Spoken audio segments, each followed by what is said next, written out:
God, I was so close. So close. So close. No, you're not. It's always going to be me. Okay? It's always going to be me. It's always going to be Lolo. Don't worry about it. None of you are in the drama. Oh my God. I can't do anything right. Okay, hold on. Let me just make sure everything else is turned off because I'm not convinced that it is. Okay, let's see. Let me make sure. Why is this list so long? I don't even have this many soundy things. Oh, there it is. All right, goodbye, lounge music. Okay, the cacophony of this morning was too much. Oh my God. It was too much. Too much tuna. Too much sound. There was too much sound this morning. Now there's too much. I don't even know what is going on with my camera, okay? I think I'm fucking like, I don't know. I feel like I'm from a 90s movie.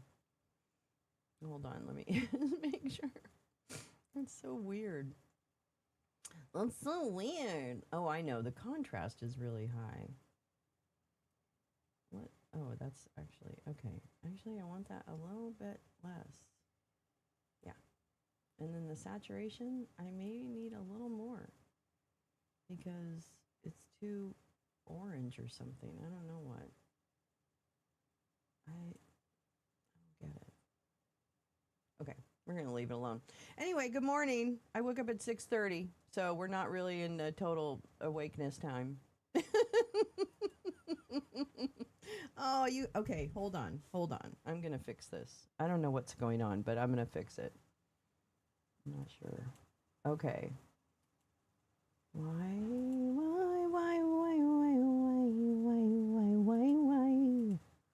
Oh, I think something else weird is happening. I think something else weird is happening. Oh. Okay. I don't know if you can hear me any better now. Can you hear me now any better? Hi, Black Bear in Italy. Aw. How are you, dear? Is that any better? I don't think it is, actually. I think I'm fooling myself that it's better. It is better? Okay. I don't know what I did, but I did something. Oh, thank you. I'm so sorry, everyone. I don't know what all the dials do. Yay! Buongiorno! Buongiorno, Black Bear from Italia. Black Bear from Italia. All the way from Italia. How are you, darling? How are you, darling? That must be wild, man. Being, like being Native American in Italy, watching this unfold from Italy. Like that must just be one of the wildest ways to experience this fascism. I can't wait. I hope you're able to share stories of, I don't know, at some point I would love to hear or read stories that you have of this time that you spent. And just, you're applying for a political asylum? Excellent. That's an excellent idea. That's an excellent idea. Let me know if I can write any letters for you or anything. I don't know how they do that, but if you need reference letters, I'm really good at writing reference letters. I don't think that actually, and maybe I'm not the reference that you need, actually. I might be the wrong reference. That actually, now that I think of it, I don't think the U.S. government really gives a flying fuck what I think. I don't know, I understand. But anyway, I would just love if you ever write a piece about your perspectives as a Native American, Indigenous, and experiencing what is, that would just be like amazing. But I'm not putting pressure on you because it's not, that's not what I'm trying to do. I just think those stories would be very, very interesting and very edifying for people to understand. Anyway, good morning. I woke up at 6:30, so I'm not really all that awake yet, obviously. But here I am. I know. Big move. That's a big move. You're speaking all over Italy doing... Oh, I love that. Oh, my God. I knew you were. Somehow I knew you were doing that. And somehow I knew you were telling the story and telling what is... I'm very happy to hear that, Black Bear. I'm extraordinarily happy to hear that. I just am so what a gift. What a gift you're giving people by telling them, so thank you. That's really great. That's really great. Wow. We have some really great friends in this room. You know what I'm saying? We got some really, really fucking awesome people doing the work in their own ways in this world. And I'm just really, really grateful I crossed paths with them. Not too late. No, we had sound adjustments. Are you kidding, Jane? Come on now. This is Lolo, right? I don't ever fit the song. Is the song on? The song shouldn't be on anymore, but it was. So you might be a couple minutes behind. Oh, phew. No, you're good. But anyway, good morning. Good morning. Happy Thursday. Is it Thursday? I spent the whole week thinking like it was one day ahead. So technically I'm still thinking this is like technically I'm still thinking like it's Friday. I don't know why I have a hair in my mouth. Remember that line from Seinfeld? I have a hair in my mouth, George. And it's got your name on it.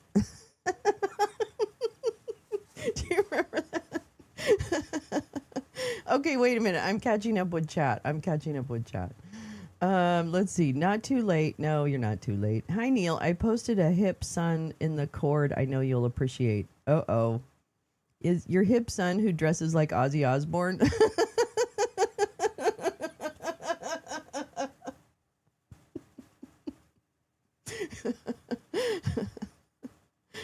Oh my gosh. Well, good morning, Jay. Oh my God, beautiful Jay Rance, my sister. Oh, God, I love these people so much. Badger's here. Oh my God, OG from the beginning. Man, we were Canada and USA from the beginning, weren't we, Badge? Teresa's here, one of the smartest women on the internet. Can't even believe it. Neil is here. Bonjour, mes amis. Black Bear, everyone, thank you for coming. Jane. The one song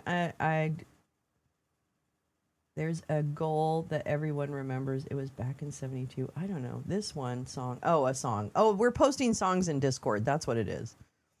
Which I love. More.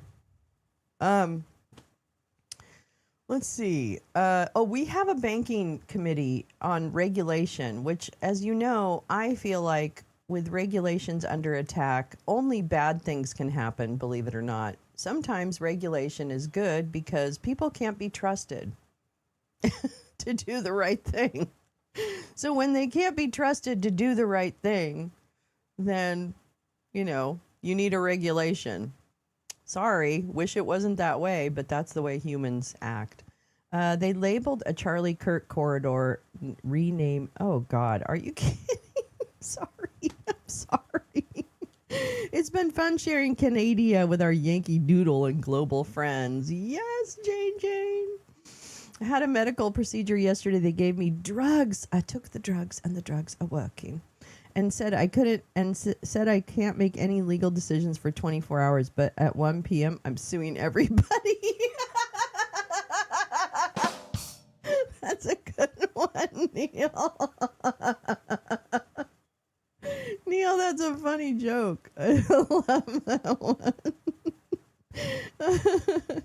Table. No more naming. I don't even know trees. Oh, after Charlie Kirk. Yeah, whatevs. Fuck Charlie Kirk. Fuck Charlie Kirk and his memory. How about that? And his widow. Good morning, gal. How are you, darling? Yeah. So, I just want to also acknowledge before we get started, and we'll talk about it more after the hearing that we watched today. Fuck Charlie Kirk. Yesterday was an exceptionally terrible news day, and what is most terrible about it, the things that happened were most terrible, but what I feel was also a big tragedy was they didn't seem to get a lot of viral push. You know what I mean? These stories didn't get viral. One did kind of, but not as much as it should. And it was what we discovered yesterday with the ridiculous study that the CDC is pushing through on 14,000 children in Guinea-Bissau to delay giving 7,000 children in a highly infected Hep B environment in a country that experiences a large amount of infections from Hep B. They are going to withhold the dose of the Hep B vaccine from 7,000 children. A completely preventable disease or set of diseases, because Hep B, you get chronic disease with it, etc. It is basically Tuskegee all over again. The WHO has condemned it. The World Health Organization has condemned this study. It's coming out of Denmark. This money was given by the U.S. government to this Danish research group with no competitive bids. First of all, the premise of it is ridiculous. But even if you took the premise at face value, there were no competitive bids to this research. So it was just giving money to your friends in Denmark who want to go and kill children in Guinea-Bissau because somehow we feel like we should test on people in Africa. And this is all because RFK doesn't believe that children should have life-saving vaccines. And he would like to delay the birth dose of Hep B vaccine until they're like 3 years old. And this is his way of starting to fund studies that test whether or not kids die if they don't get the vaccine.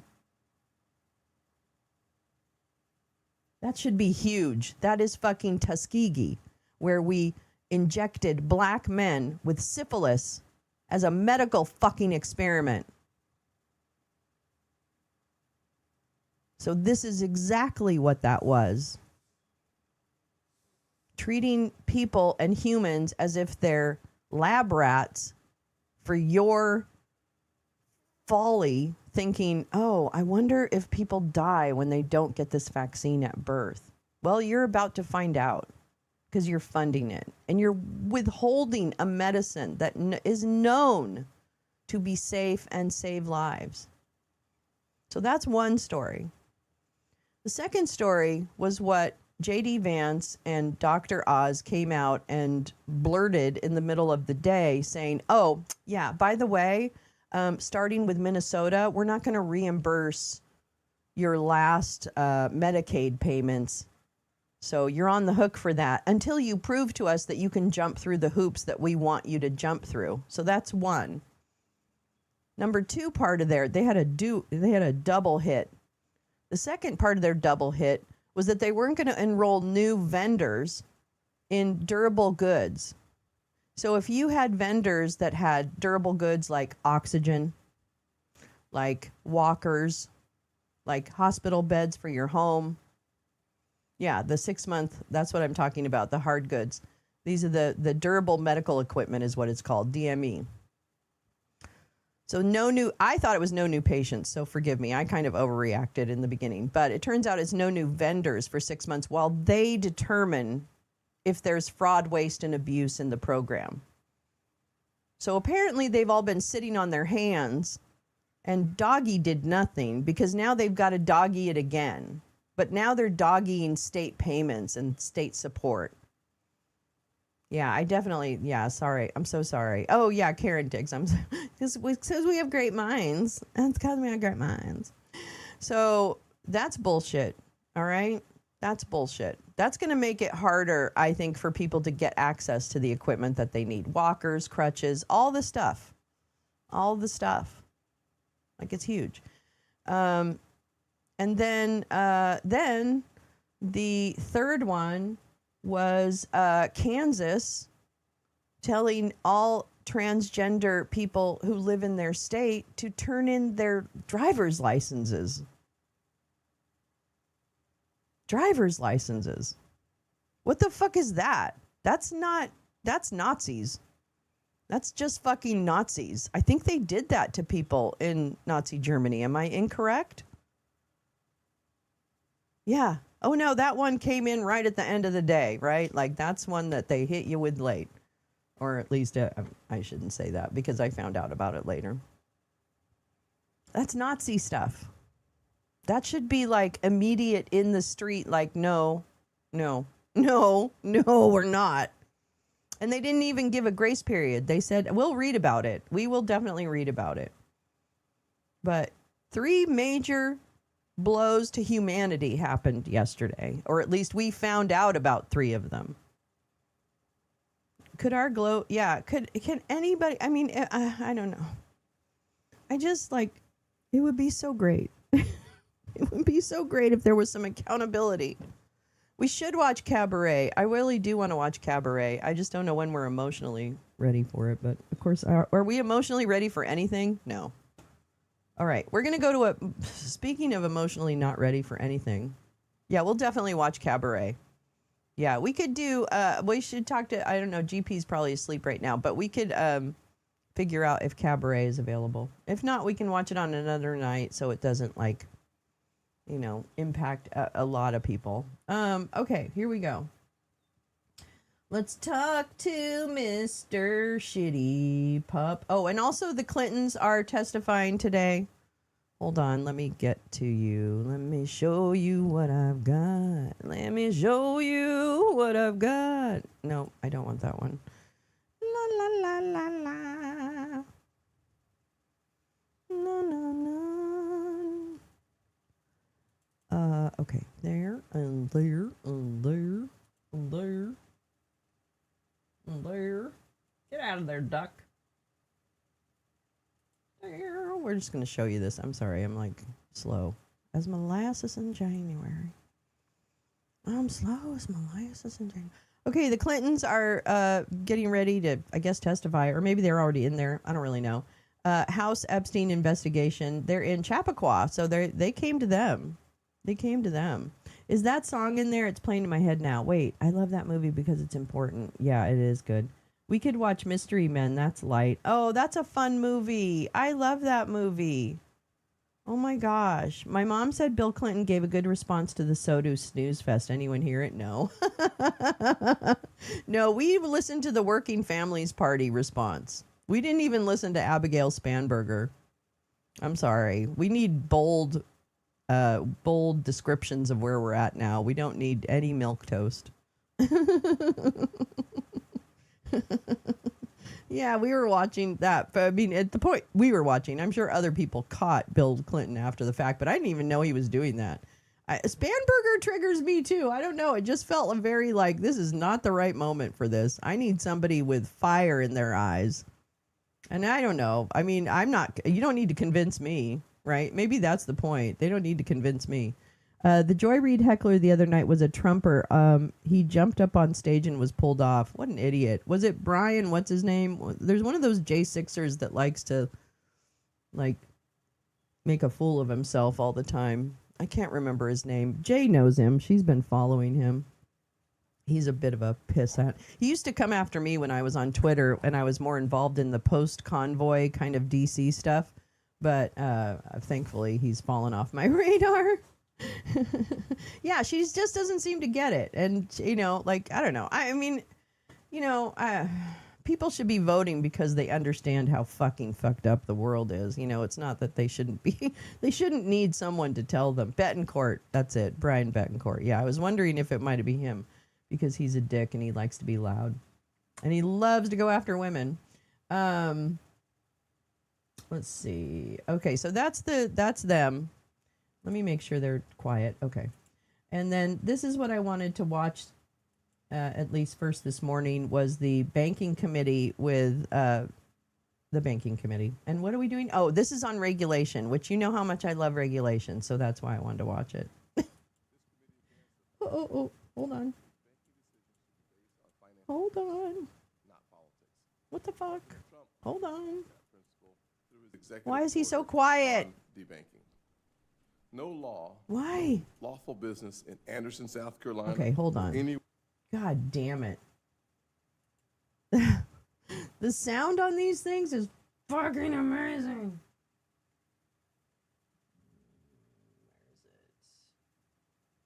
Okay, fine. Hold on.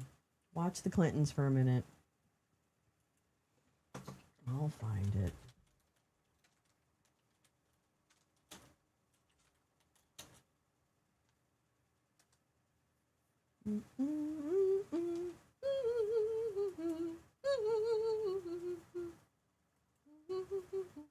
Oh, come on! What the fuck?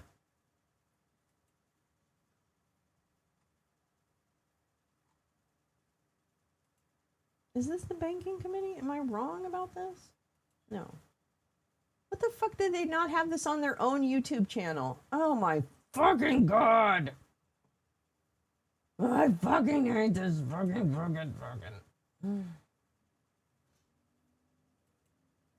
Had a vision for a federal banking system to serve this country and its economic ideas. Shush, I said.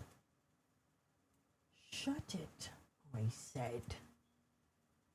All right, let's just, I want to hear what Elizabeth says. Hi, bye. I love you. I love you, sweetie. Be safe.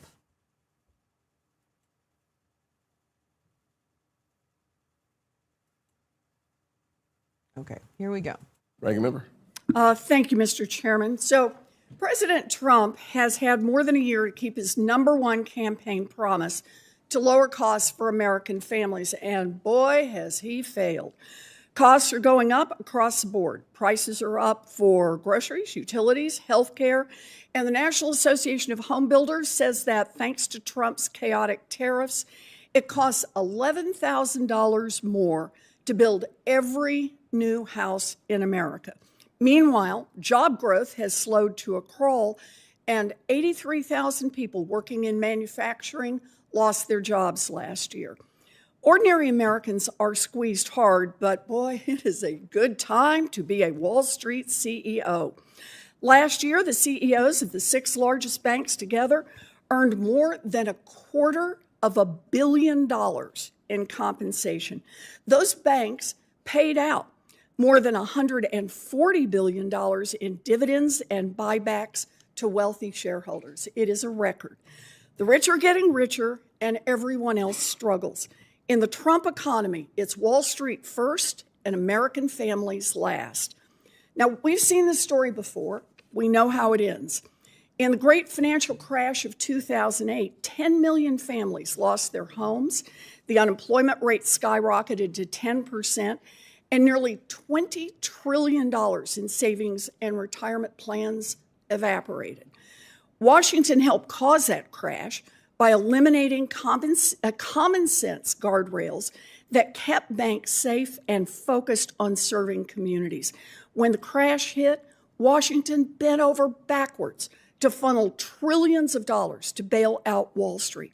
Wall Street executives who deserved handcuffs were instead rewarded with golden parachutes. It was brutal capitalism for families on Main Street, socialism for billionaires on Wall Street. The memories of a family being thrown out of its home because of a predatory mortgage, or of a 70-year-old grandmother coming out of retirement to work at Walmart because her pension vanished, did not fade. But Wall Street lobbyists and piles of campaign cash have worked hard to erase them. Now they have their champion in the White House, and he has assembled a team of Wall Street first regulators. Take the Federal Reserve Vice Chair for Supervision, Michelle Bowman. President Trump appointed her to the Fed during his first term. She helped deregulate Silicon Valley Bank and other large banks. How many Canadians and will it take to change a light bulb? Those same banks failed, the second, third, and fourth largest bank failures in U.S. history. And was Ms. Bowman held accountable? Nope. President Trump gave her a promotion. Now she and Trump's other regulators are implementing Wall Street's wish list. And at the top of the list, weakening capital rules, including stress testing. Banks love debt. They want to make their bets using other people's money, so depositors and taxpayers are left holding the bag if things blow up. Capital rules require banks to fund loans and investments with some of their own money, so that they have skin in the game in those decisions. Strong capital cushions help the economy by reducing the likelihood of financial crashes and taxpayer bailouts. Now, mega banks are drawing down their capital cushions through higher payouts to wealthy executives and shareholders, increasing their risks. Regulators have also rubber-stamped mergers, allowed banks to engage in dangerous crypto activities, rescinded a key rule designed to drive investment in low-income communities, eviscerated fair lending standards, and taken financial cops off the beat, each cutting staff by 15 to 30%. The bank regulators have also terminated enforcement actions against JP Morgan, Wells Fargo, Citigroup, and Goldman Sachs, while failing to identify new law breaking on Wall Street. Either Wall Street bankers have suddenly stopped breaking the law, or Trump enforcers are keeping their eyes deliberately closed. I'm betting on closed eyes. Warning lights in our overall economy are flashing red. President Trump is bringing the next great financial crisis closer into view, yet his regulators seem determined to serve only Donald Trump and his billionaire buddies. Thank you, Mr. Chairman. Thanks, Senator Warren. Today we'll hear from Vice Chairwoman Bowman, Chairman Hill, Comptroller Gould, and Chairman Hopman. For our semi-annual update from the prudential regulators, Vice Chairman, you are now recognized. Thank you, Chairman Scott, Ranking Member Warren, and members of the committee. Thank you for the opportunity to testify on the Federal Reserve's supervisory and regulatory activities. I'll focus on the current state of the banking sector and progress on my priorities as the Vice Chair for Supervision. The banking system remains sound and resilient. Banks continue to report strong capital ratios and significant liquidity buffers, which position them well to support economic growth. We are seeing continued growth in bank lending, a decline in non-performing loans across many categories, and strong profitability. Non-bank financial institutions continue to increase their share of the total lending market, creating strong competition for regulated banks without facing the same prudential standards. To compete effectively with non-banks on both payments and lending, the Federal Reserve is encouraging banks to innovate to improve their products and services. We're working with the banking regulators to develop regulations that include capital and liquidity for stablecoin issuers as required by the Genius Act. We also need to provide clarity on digital assets to ensure the banking system is well placed to support these activities. The Fed is working to tailor our regulatory and supervisory framework to accurately reflect the risk that different banks pose to the financial system, particularly for community banks. We cannot continue to push policies and supervisory expectations designed for the largest banks down to smaller, less risky, and less complex banks. I support Congress's efforts to reduce burden on community banks, including increasing static and outdated statutory thresholds that have not been updated for years. The Fed is taking actions to support community banks. Together with the FDIC and OCC, we recently proposed changes to the community bank leverage ratio to provide greater flexibility while preserving strong capital and safety and soundness. Oh, well, let me tell you what she really thinks, okay? Because what she's saying right now is not what she really does. So she's saying nice words, but let me tell you who Michelle Bowman really is. After 7 years as a Federal Reserve Board member, President Dump nominated Bowman to succeed Michael Barr as Vice Chair for Supervision of the Board, a position she was confirmed for in early June 2025. In that position, she launched a substantial deregulatory push of the U.S. banking sector. So this bitch has been, since she got the job last year, pushing to deregulate the banking sector. So all this pretty lying that she's doing right now is really stupid because her actions speak much louder than her platitudes. And what she's trying to tell you is that she doesn't think smaller banks need to have as much regulatory oversight as larger banks. which is really funny because I'm old enough, maybe she's not, I'm old enough to remember the savings and loans crisis of the 70s and 80s. I remember that. Even as a child, I remember that. And that was very much small banks getting in over their heads and being used as fraudulent arms for people like Lloyd Benson and others. Right? So, excuse me, Michelle, but maybe you're just not alive enough years to know that small banks actually are really a place where fraud can take place because it's pretty easy to hide it. You fucking idiot. You fucking fascist. Nazi banker. Anyway, And good we morning, released Sharon new Gray. capital options for mutual banks. We are exploring streamlining the merger and acquisition and de novo chartering application processes for smaller banks and updating the board's merger analysis to accurately reflect and analyze competition. We are also modernizing and simplifying the Fed's regulation of large banks. The board released its proposal last October to enhance public accountability and ensure robust outcomes of our stress test. The proposal includes disclosing stress test models, the design framework, and the 2026 scenarios. It ensures that future significant changes will benefit from public input prior to implementation. The agencies also finalized changes to the enhanced SLR proposal for U.S. GSIBs, which helps ensure that leverage ratio requirements serve as a backstop to risk-based capital requirements as originally intended. The board is working on a proposal with the OCC and the FDIC to implement the 2017 Basel Agreement.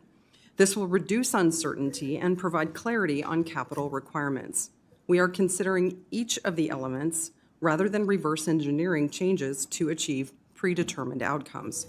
As a part of this proposal, we are considering approaches to differentiate mortgage risks that will benefit the entire banking system. The Fed is also working to refine the GSIB surcharge framework in coordination with broader capital framework reform efforts. The surcharge must be calibrated to avoid impairing the banking sector's ability to support the broader economy.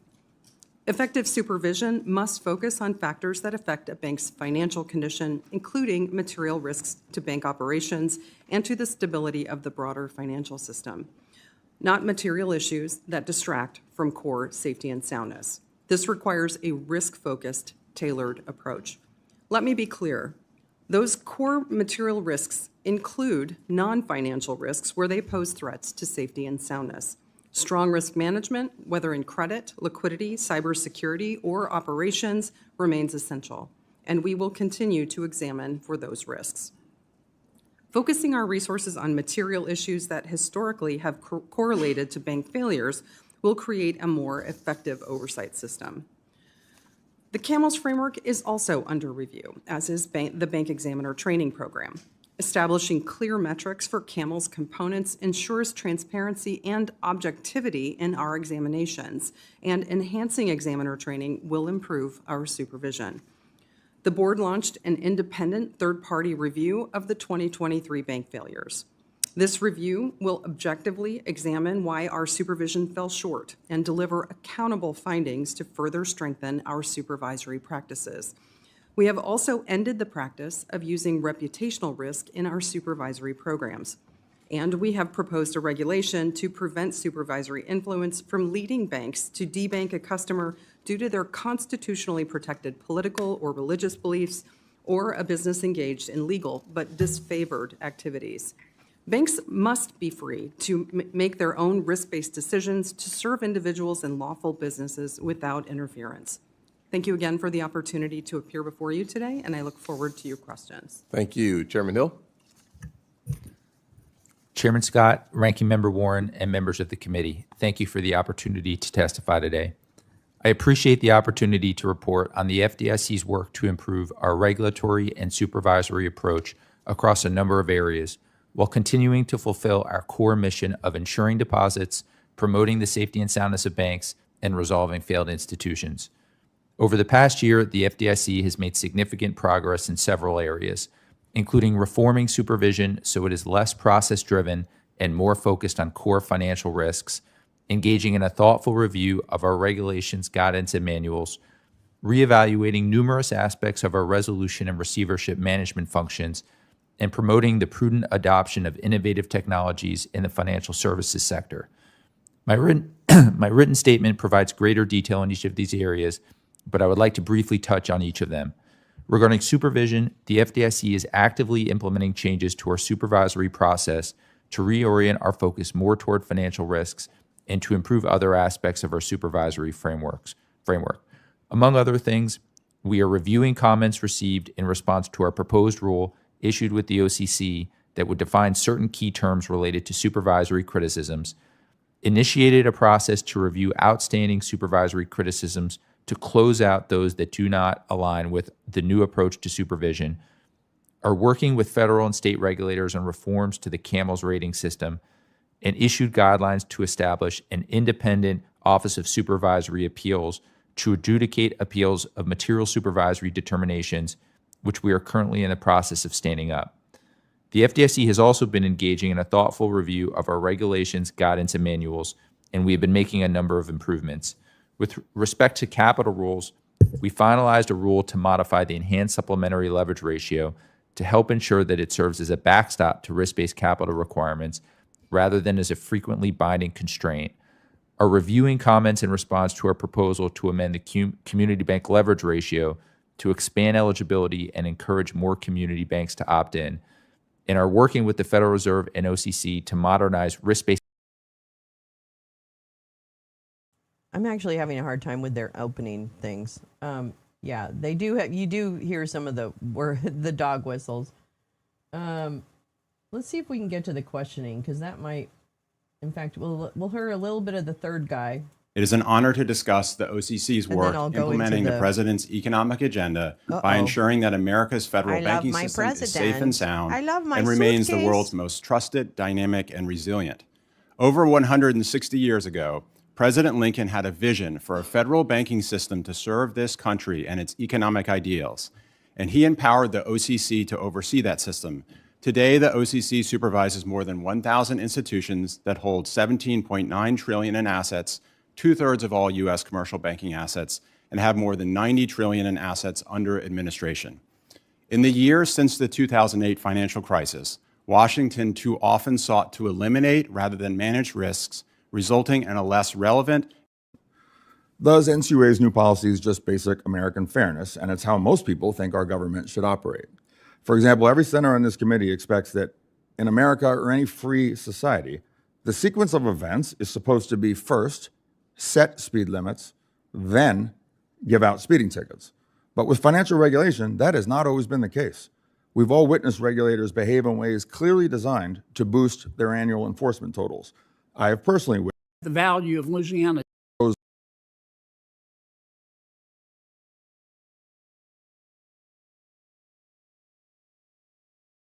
Activity. It is every American in this country should have access to financial services. There are a bunch and of they should not bankers be who limited from wanna be, access to those services American based on their psycho. political, I don't know, it's a religious bunch of American beliefs psycho or wannabes, their I engagement guess. in a particular business that may be disfavored but is legally Let me tell you, folks, this isn't over yet.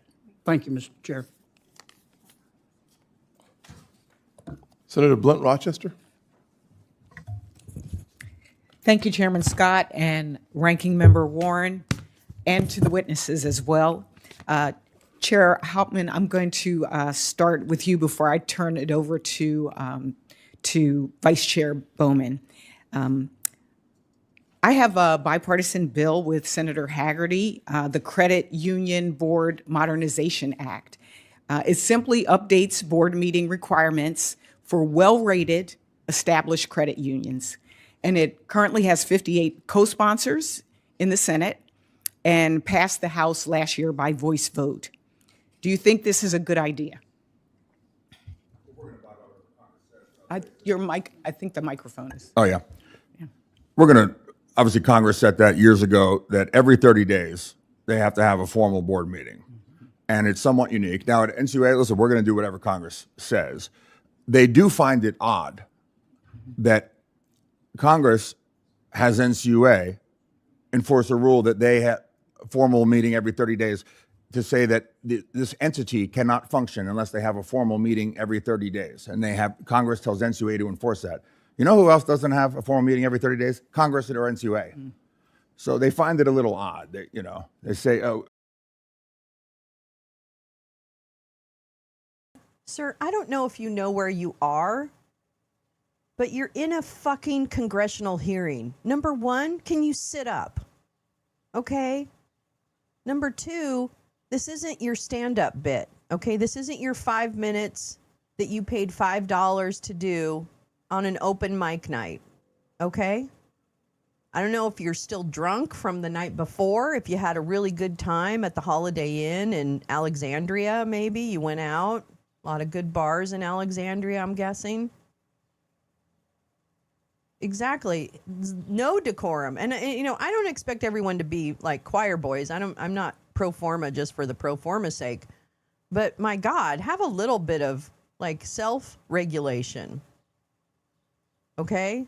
And no, having a small bank have a board meeting or a credit union have a board meeting every 30 days or whatever the requirement is. Every fucking nonprofit has a board meeting every month.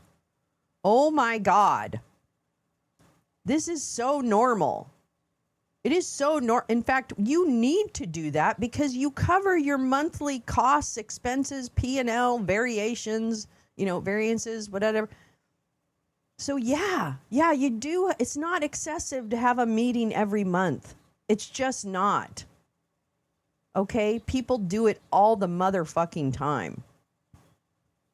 And the stupidity of comparing a nonprofit, basically, credit union to Congress. Congress meets almost every day. You idiot. And the NCUA, I have no idea, but maybe they have meetings regularly too. What is wrong with this moron? Ugh. God, he makes me sick. We have to meet every 30 days. Congress told us that. When did they say that? Was it during their 8-week recess? Is that when they told us?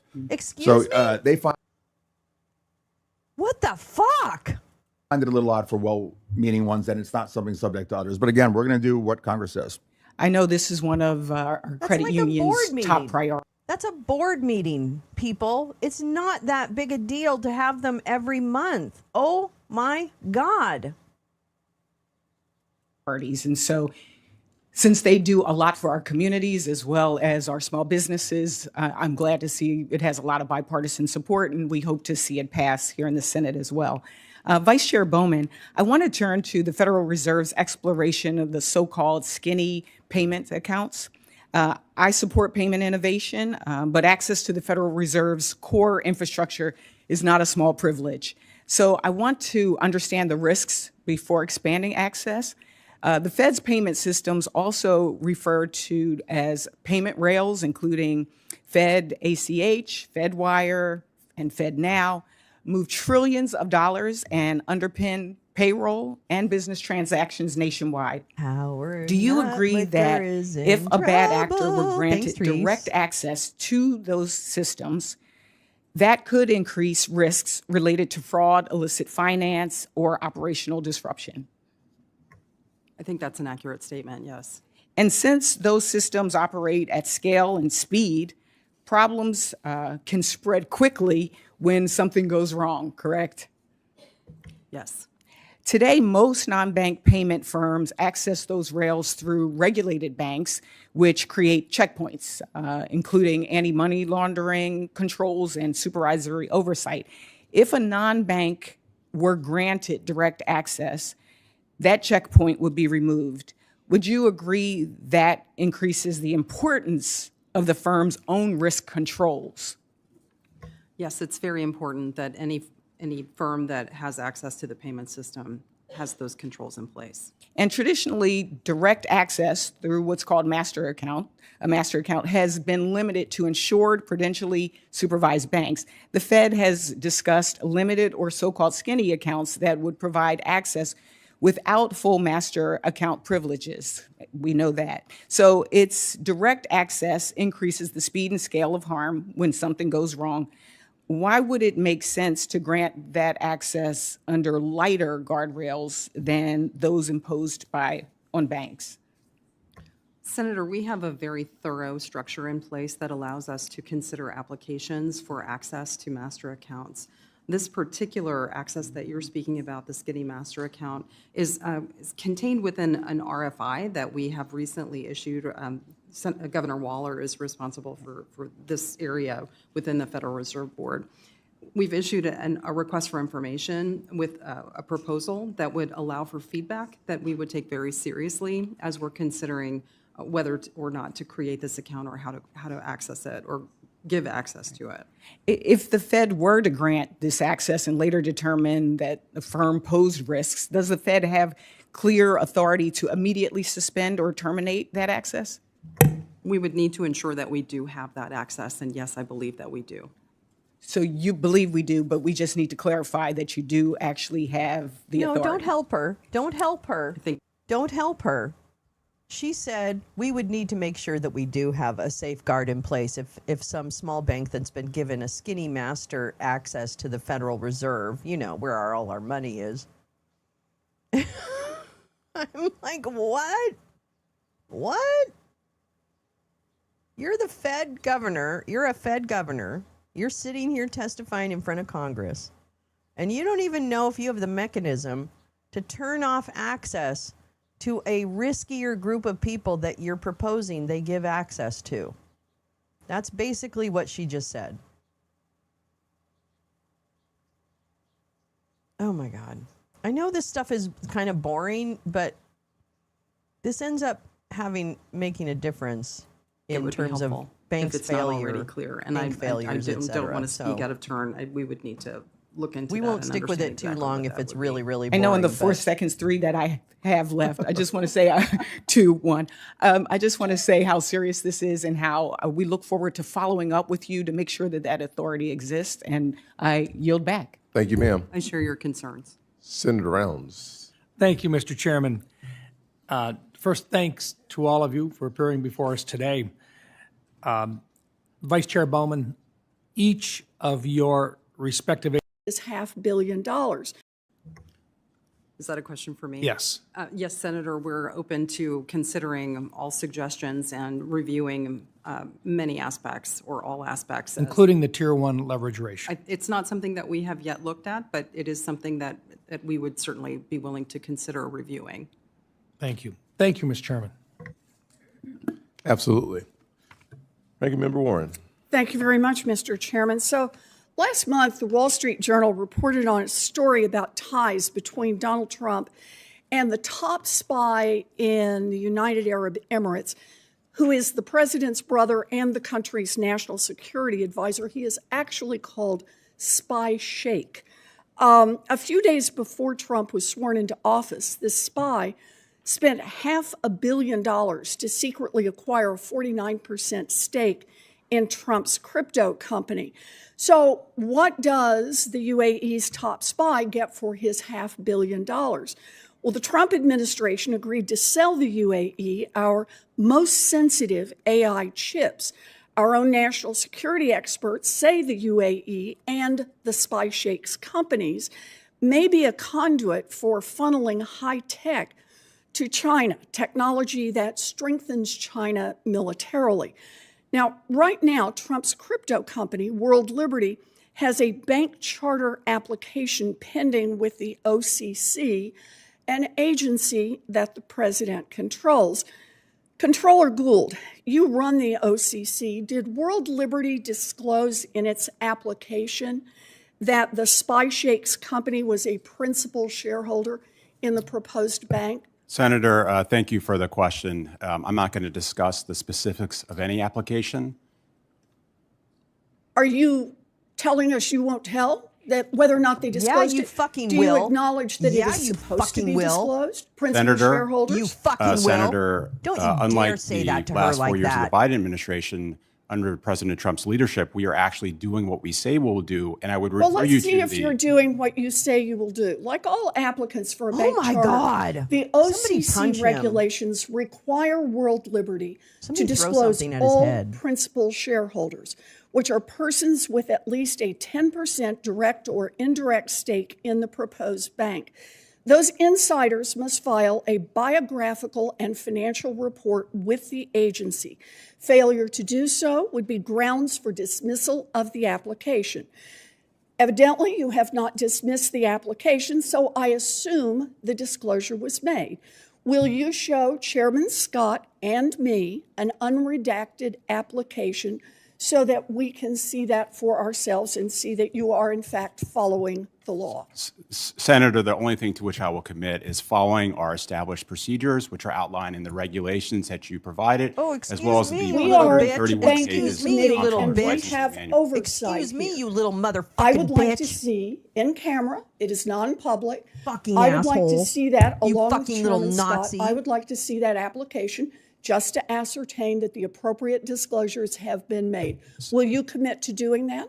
Senator, I will be happy to entertain your request and discuss with my team and make sure that we're doing and affording you the same privileges that we have afforded past administrations. I don't know that anyone's ever had to ask that before, because I don't think any president has ever had a pending bank application before. Now, President Trump's crypto company is now at the center of perhaps the most disgraceful presidential corruption scandal in U.S. history. An American president who sells out our national security to make money for himself. And if you grant World Liberty a bank charter, you will be a party to that. So, Comptroller Gould, given the clear national security risks posed by UAE ownership of a U.S. bank, President Trump's huge financial conflicts that we've just talked about, and your own conflict, given that you serve as the pleasure of that same president, will you deny or at least delay review of World Liberty's application? Senator, consistent with my statutory obligations, we will process that application as we process all applications. And I would note that the only political pressure I have felt from any part of the United States government, Senator, is from you. Well, it is pressure to follow the law. If you follow the law, you will reject the president's application. As soon as you approve that application, and we all know you're going to approve it, you go from being a cheerleader for President Trump to an accomplice in his corruption. Now, let me see if I can just get to one other problem, and that is not just doing You Trump's fucking bidding, little but also cuck. doing Wall Street's bidding. It's a fucking somebody. We know, Vice Chair Bowman, that reducing capital cushions at mega banks increases the likelihood of crashes and taxpayer bailouts.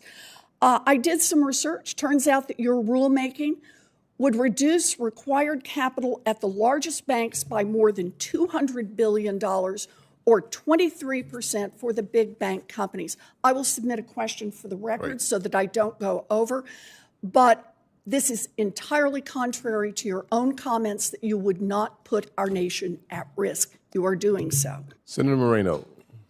Thank you, Mr. Chairman.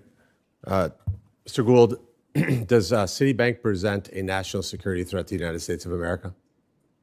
Well, Senator, I won't comment on individual banks, but I'm not aware of any of our banks presenting, quote, a national security threat, but nor am I an expert in national security. We, of course, work with colleagues across the government in assessing those types of things. But they do have 5% ownership from the UAE. Sir, I don't know the exact ownership, but if you say so, I'm sure that's correct. Just wanted to clarify that. Shifting gears real quick, maybe ask the four of you really quickly, starting with you, Mr. Hill, going down the line. Have you seen massive deposit flight from our banks? No, sir. No, sir, I have not. No, sir. Credit unions? No. No. Okay. And the Genius Act passed in August. And have the fact that some institutions offering rewards on stablecoins, does that pose an existential threat to the banking system? Mr. Hill? I know this is a pending debate before Congress, so won't wade into that debate. But community banks and large banks alike continue to serve their customers and their communities well. So you're not feeling an existential threat to the system now? again, I don't want to wade into the legislative debate, but banks continue to be performing quite well. Okay. Mrs. Bowman? I would agree with my colleague, Chairman Hill. Okay. Mr. Gould? Senator, I know there have been a range of studies purporting to show a range of outcomes around deposit flight. I, for one, cannot predict what would happen, but what I can, I think, say with some certainty is that any significant deposit flight or material deposit flight would not go unnoticed, certainly by me, by you and others, elected officials of this committee. And if there were to be significant deposit flight, I believe that I and other federal banking agency regulators would take steps since that would rise to and implicate safety and soundness concerns for the banking system. Thank you. Robin? As of now, there's nothing significant happening with deposit flight. I'll say that, and that stablecoins, as a general matter, anything that disincentivizes holding and using dollar stablecoins would run counter to Congress's interest. The more people who use dollar stablecoins, the lower borrowing rates are for everyone, because they're supposed to be, that's what Congress wanted, they're supposed to be dollar buying machines. So as a general matter, anything that disincentivizes people to hold stablecoins would be negative for Congress's purposes there. Okay, thank you so much. Mr. Gould, if I could ask you, maybe from the prior line of questionings, have you seen any evidence that any of my Democrat colleagues tried to influence the debanking of law-abiding citizens during the Biden administration? Thank you for the question, sir. We are still going through our process of investigating the debanking activities or alleged debanking activities of the largest national banks. It's certainly the case, I think, thanks to the good work of Chairman Hill and his disclosures around some of the instructions that the Biden era FDIC was giving to banks, that they were using reputation risk to inappropriately lean on the banks. We, of course, are taking steps by eliminating the use of reputation risk to prevent that from occurring in the future. Well, and I guess any of the three of you can answer if you want in order. JP Morgan Chase last week admitted that it cut off 50 Trump family bank accounts because, quote, it needed to distance itself from President Trump and his conservative political views. Is that what the law requires banks to do, is if feel the political winds and debank people? Wait a minute. Well, without speaking about a specific bank, I'm not aware of a law that requires that. So your job, just to be clear in the last 45 seconds here, your job at the OCC, your job at the Federal Reserve, and your job at the FDIC is to follow the law, agnostic of political views, correct? Yes, sir. And when political views are injected through bullying and through staffs that jump from Congress, a senator's office into a regulator. Prerogative of national banks, but thanks to legislation passed in 1997 by Congress, it also that refund that account with a year's worth of insurance and profit. Well, thank you very much, Mr. Chairman, and thank you to the witnesses for appearing today. Mr. Gould, a condition of giving mortgages, of getting a mortgage to a bank typically requires the homeowner to set up an escrow account and pre-fund that account with a year's worth of insurance and property taxes. And laws in at least a dozen states, including Rhode Island, my state, require banks to pay consumers interest on these balances, and this is real money for my consumers. But the OCC has proposed to exempt the biggest national banks, all national banks literally, from these state laws. And that would impose, I think, a cost on many consumers. It would save money for the banks, but will you conduct an analysis of the impact on consumers in terms of the cost they must pay? It's in the line of affordability. Well, Senator, thank you very much for the question. As you know, one of the reasons for the OCC's existence, per then Treasury Secretary Salmon Chase and President Lincoln, is to establish nationwide markets, and the hallmark of the OCC is federal preemption. Of course, that is not just a prerogative of national banks, but thanks to legislation passed in 1997 by Congress, it also extends to state banks. And so, our focus is ensuring the general principle that states do not have the ability to regulate national banks. that is inconsistent with the whole reason for the OCC, inconsistent with decades and decades and decades of Supreme Court opinion. And that is why we weighed in that manner, sir. And it should come as no surprise to anyone that that is the OCC's views. It has long been the OCC's views on that specific issue and beyond, sir. My question is, have you estimated the cost to consumers? Because one of the goals, I heard a lot about this Tuesday night, was to save Americans from unnecessary costs, and you are imposing a cost on them. Well, sir, the analysis, I think, is not that simple because I think it also impacts the availability of mortgages in those areas, including in your home state. So the level and degree of state interference in creating nationwide mortgage markets will actually interfere with the availability and the cost of mortgages going forward. So we were very intent on ensuring that there is a nationwide mortgage market. Interesting, because the law's been on the books in Rhode Island for 50 years, and it is absurd to claim it will affect access to mortgage credit. Mortgages are cheaper in Rhode Island than they are nationwide. According to bankrate.com, current mortgage rates in Rhode Island are 5.79% for a 30-year fixed rate, and the national average is 6.56%. So the Rhode Island law has no impact. In fact, it has presumably a positive impact on mortgage rates. So that is not, I think, an appropriate response. Let me turn to both Ms. Bowman, Chair Bowman, and Mr. Gould. I think you'd both agree that regulators must penalize banks when they violate the law, and that these violations occur constantly. That's what's surprising, because in the last several months, the Fed has lifted 12 consent decrees against globally systemic important banks. This includes foreign domestic banks that have facilitated mass tax evasion, accounts with Iran, et cetera. And then Consumer Gold, since your confirmation, the OC has lifted 2 actions against systemically important banks and 3 actions against crypto-focused banks. I don't find it plausible that suddenly these banks have become models of acceptability, et cetera. It seems as if you're just weakening the enforcement powers. Madam Bowman? Well, Senator Reed, thank you for that question. It's important to understand that these enforcement actions and any MRAs have been in place for a number of years, and that we've been working diligently with those institutions to help them understand under what condition we would consider lifting any enforcement action or MRA.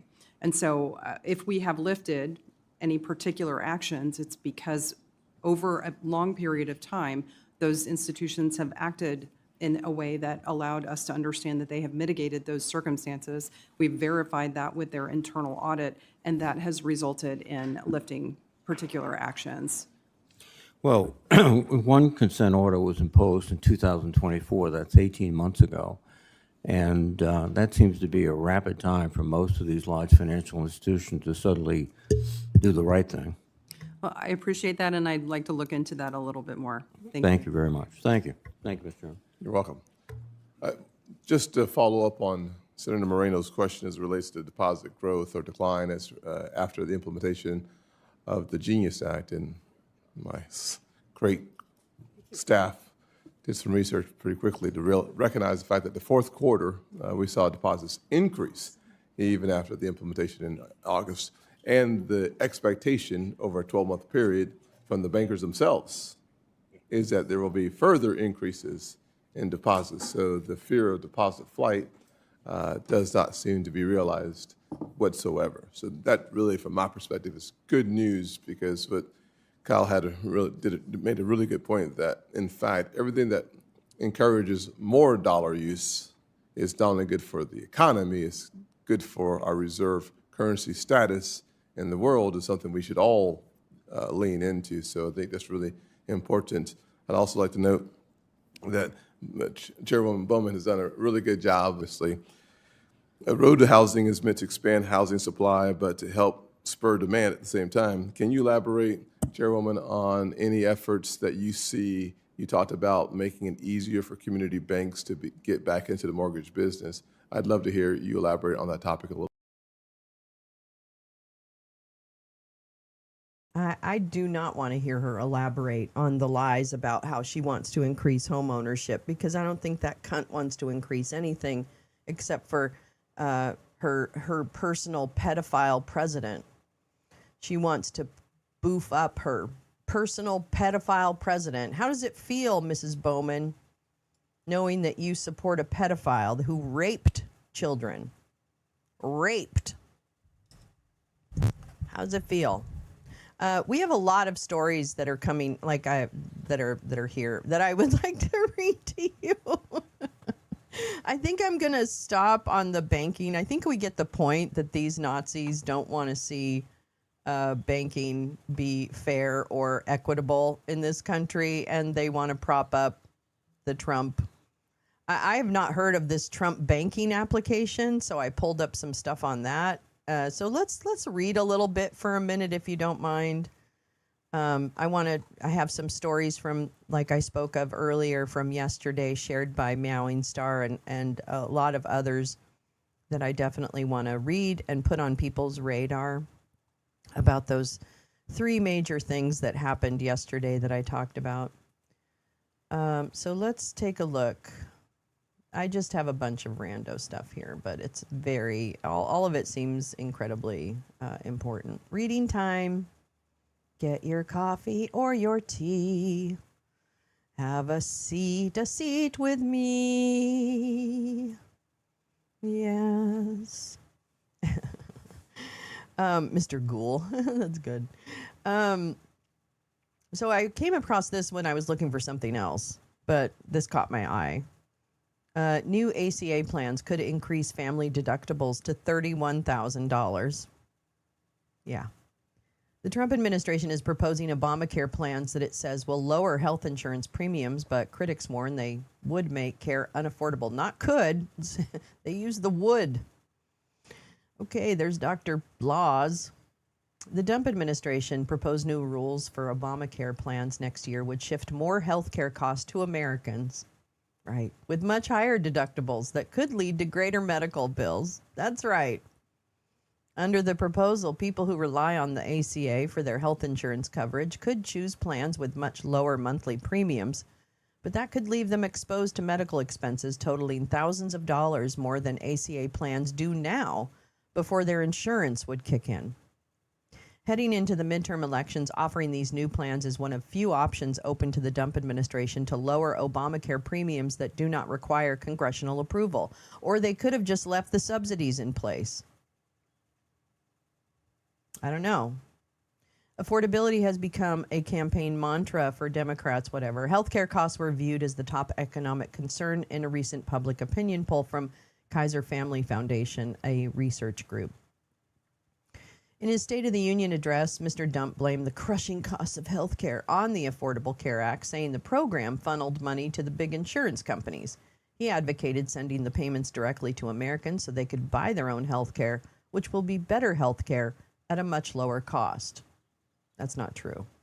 But Congress would need to pass legislation to allow the money to be redirected or make any major changes to the program. Instead, the administration is proposing a set of rules that would allow the introduction of new plans, including those that are much less expensive than ones available today. These plans are favored by Republicans who believe people will be much better at finding care at low prices when they spend their own money for a doctor or treatment. Yeah, because that's what you want. When you have a really complex medical issue, what you want is a bunch of searching and work that you would have had done for you previously, but now you're on your own. Good luck. I hope you find not a quack. Oh my God. The administration did what it could within the confines of the statute to increase consumers' choice, try to keep premiums low, said Joel White, a health policy analyst who advises Republicans. Well, Joel, that's pretty stupid. That sentence alone doesn't make any motherfucking sense, because this is not what happens. It is not, a marketplace. It doesn't act like a typical marketplace. They leave their fucking prices. Oh my God. I fucking hate people. Dr. Oz, the administrators for the Centers for Medicaid and Medicaid Services, which oversees Obamacare markets, promoted the new proposal. The goal is simple. Wait. The goal is simple. Kill people, let them die, move on. Oh, wait, no, that was what's really happening. Lower costs. Yeah, I don't know how this lowers costs. I don't know by just saying it out loud if that might lower costs. Yeah, you want to work the phones and the internet to find the information you need while suffering from a disease. Makes sense to me. You know, pull yourself up by your bootstraps. Damn it. I don't care if you have cancer. Figure it out. Okay, so he said the goal is simple. Lower costs, more choice, and exchanges that work as intended. Not that the ACA hasn't worked for the last umpty years, but okay. The agency declined to make anyone available to discuss the proposal because they know it's poop. They know it's poop. Critics of the new approach warn that consumers are already abandoning costly health insurance coverage. More than 1 million people have dropped out of Obamacare this year to date, which is because, oh my God, a decline that many attribute. Are you fucking kidding me? Are you fucking kidding me? They dropped out of Obamacare because of the Republican-controlled Congress's decisions to let enhanced subsidies expire at the end of last year. God fucking damn it. That is the only reason people dropped out of Obamacare. That is the only reason. You motherfucking idiots. Fuck you, New York Times. I fucking hate you. Millions of people who depended on the subsidy cushion under Obamacare were hit with monthly premiums that were double or more what they paid last year. Dr. Oz's new proposal, he really wants to kill you, by the way. I can't tell you how much Dr. Oz is thirsting for blood. I think someone needs to stop him. I don't know. He needs to be fired. Dr. Oz's new proposal would allow one kind of health plan to raise the annual deductible to more than $15,000 for an individual and $31,000 for a family. Those are much higher than current Obamacare plans. The individual deductible would be 8 times the average for someone with job-based insurance. Many policy experts expressed doubt that the administration's proposal would reduce the high cost of health care. How would it do that? Nobody wants that product, said Amitabh Chandra, a Harvard health economist who has studied high deductible plans. It's going to be a really cheap product that nobody wants. The proposal, or they're going to get it, and then they're going to get fucked. And they're not going to be able to afford the deductible. That's what's going to happen. So they're not going to find out until they're, I mean, wouldn't it just be catastrophic insurance at that point? Yeah.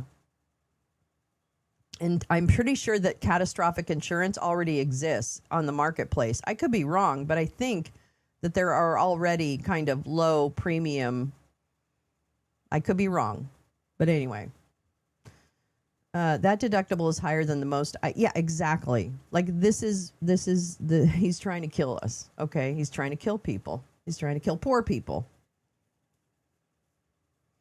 The individual, okay, yeah. Many policy experts, yeah, nobody wants that product. Okay, wait. The proposal involves a type of plan known as a catastrophic or skinny policies. While they may be appropriate for someone who is young and healthy, a sudden emergency room visit or unexpected hospital stay could cost thousands of dollars in unforeseen bills.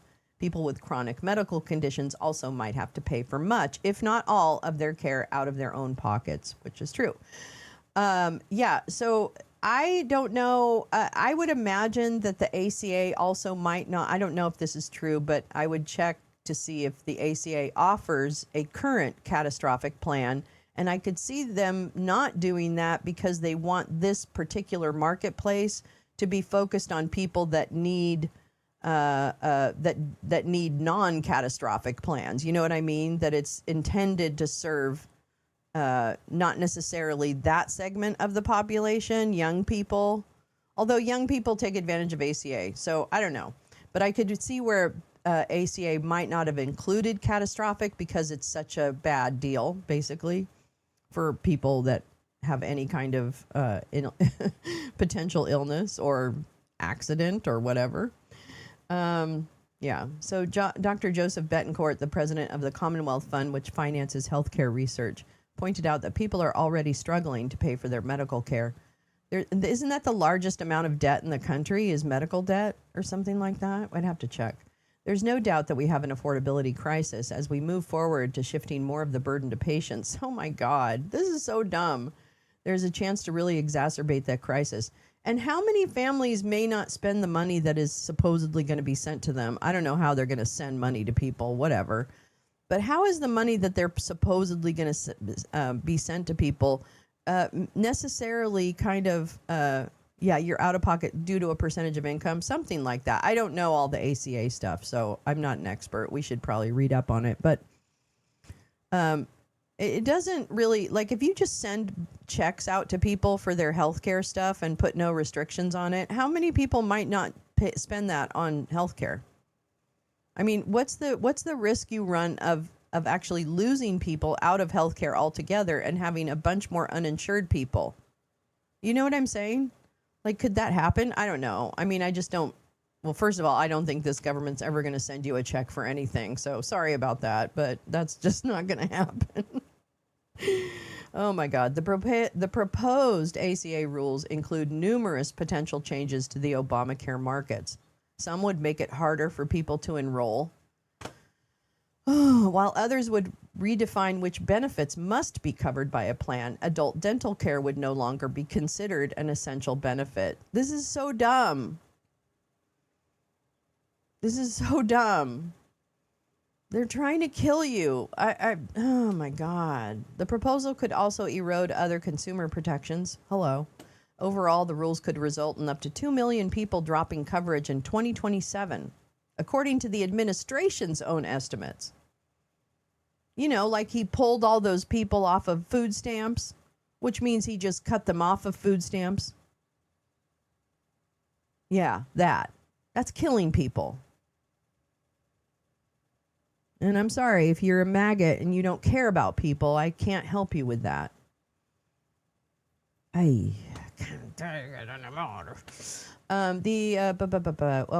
administration's proposal would also usher in other plans that could lead to severely restricted access to doctors and hospitals. Some people could be left without a dedicated network of sources for medical services, forcing them to search on their own for care and risk sizable bills, because it's always so easy to shop for a doctor, isn't it? Insurance companies could potentially sell multi-year policies as well as plans that do not offer an established network of hospitals or doctors. Those plans would instead pay a fixed amount for a doctor's visit or procedure, and patients would have to pay the difference in any price. Many people sticking with Obamacare are already choosing cheaper, less comprehensive plans. In California, for example, more than a third have selected bronze plans with the highest out-of-pocket costs that are eligible for subsidies. Last year, less than a fourth of Californians picked that option. The administration's proposal focuses on catastrophic plans, policies that were originally envisioned under the law as a last resort for those who could not afford any other coverage.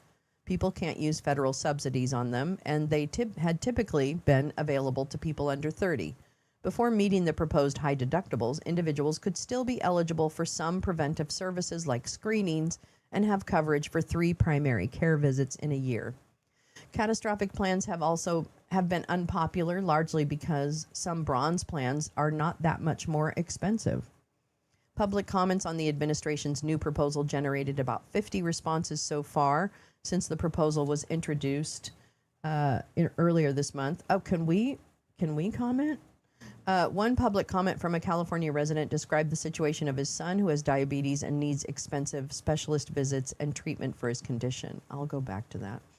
Higher deductibles would mean that he would not be able to access these critical supplies and visits, resulting in hospitalization or death, the father wrote, urging the government to instead reinstate the expanded subsidies so people could buy better coverage. Others worry about creating an inferior version of insurance. We're normalizing hardship and we're normalizing catastrophe, said Catherine Hempstead, a senior policy advisor for the Robert Wood Johnson Foundation. The new rule is not trying to make something comparable to employer coverage, she said. Republicans argue that high deductible plans will encourage people to actively shop for medical care, choosing less expensive doctors and foregoing unnecessary treatments. They consider Obamacare to be a handout to large insurers, which is really not the way to think about it, because they're not doing anything about the cost of insurance or the cost of medical care, folks. Do you notice that's what's missing from the plan? There's no actual actions against the pricing of health care or health insurance. Let me say that again for the chuds who are hate watching. There is no plan on this government to force the lower cost of health care or health insurance.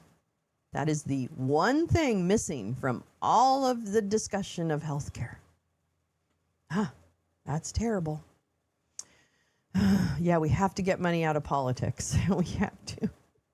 I'm telling you, it might change a lot of, it might change the game. I don't know. Maybe not. Maybe not. I don't know.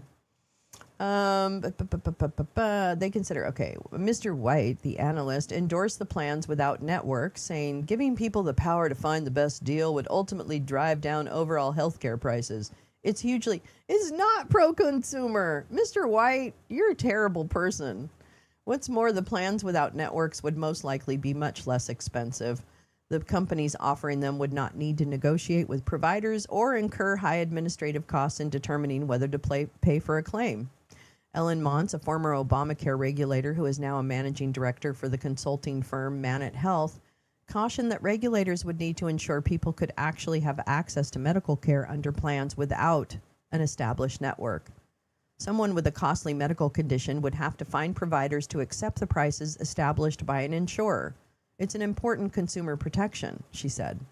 Another risk is that these plans, because they are less expensive, will end up being used as the benchmark for the level of subsidies in a given market. People who want a traditional plan with an established network could end up paying more because they receive a lower subsidy.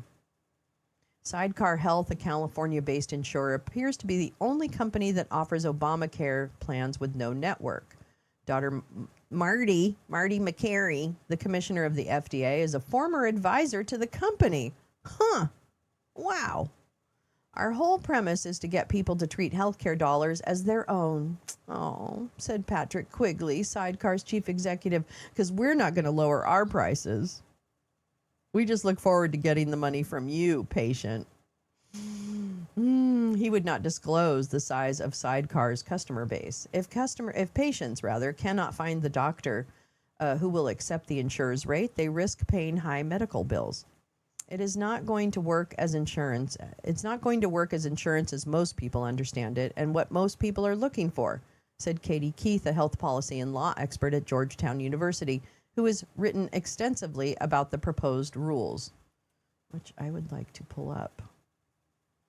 Okay, good. We're going to just I'm going to include that. I won't read it, but I'm going to include that. Yeah, so, that's healthcare. Yeah, $31,000. Yeah, I know, Karen. I know. Yeah, the uninsured price is often less than the copay.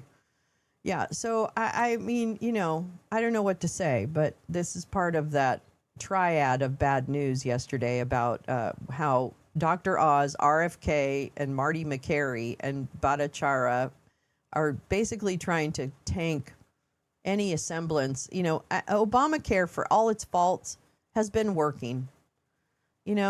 Okay? It has been working. Obamacare has worked. More people were insured. More people are, that's it. More people are insured as a result of Obamacare for all of its faults, for all of the problems that it may have. Because one thing that hasn't been addressed is the actual cost of health care. That's what hasn't been addressed. And the actual cost of health insurance and the actual cost of PBMs and pharmacy benefit managers and all the rest. Okay? So that's what hasn't been talked about. And until you talk about that, and perhaps put some caps on it. Geez, what about that? What if you even started with just caps on costs? What about that? What about Medicare for all? What about that? Yeah, fucking get the money out of fucking politics. I'm telling you, it's the huge first step. It's not the be all end all. It is not going to solve all the problems. But my God, if you do that first, the chances of success of a people-driven government, okay, get down, are immeasurable. It was immeasurable. Anyway, yikes. So I'll include that. But I wanted to transition. This is something Meowing Star shared yesterday that I wanted to read. And then I pulled a bunch of other articles as a result of it.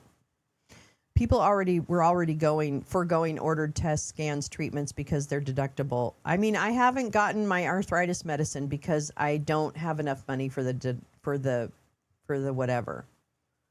That's it. And that's just the way it is. And there was a time, I mean, from December 2023 and then to like October, whenever I saw my rheumatologist, October, November of last year, I got a 3-month sample supply.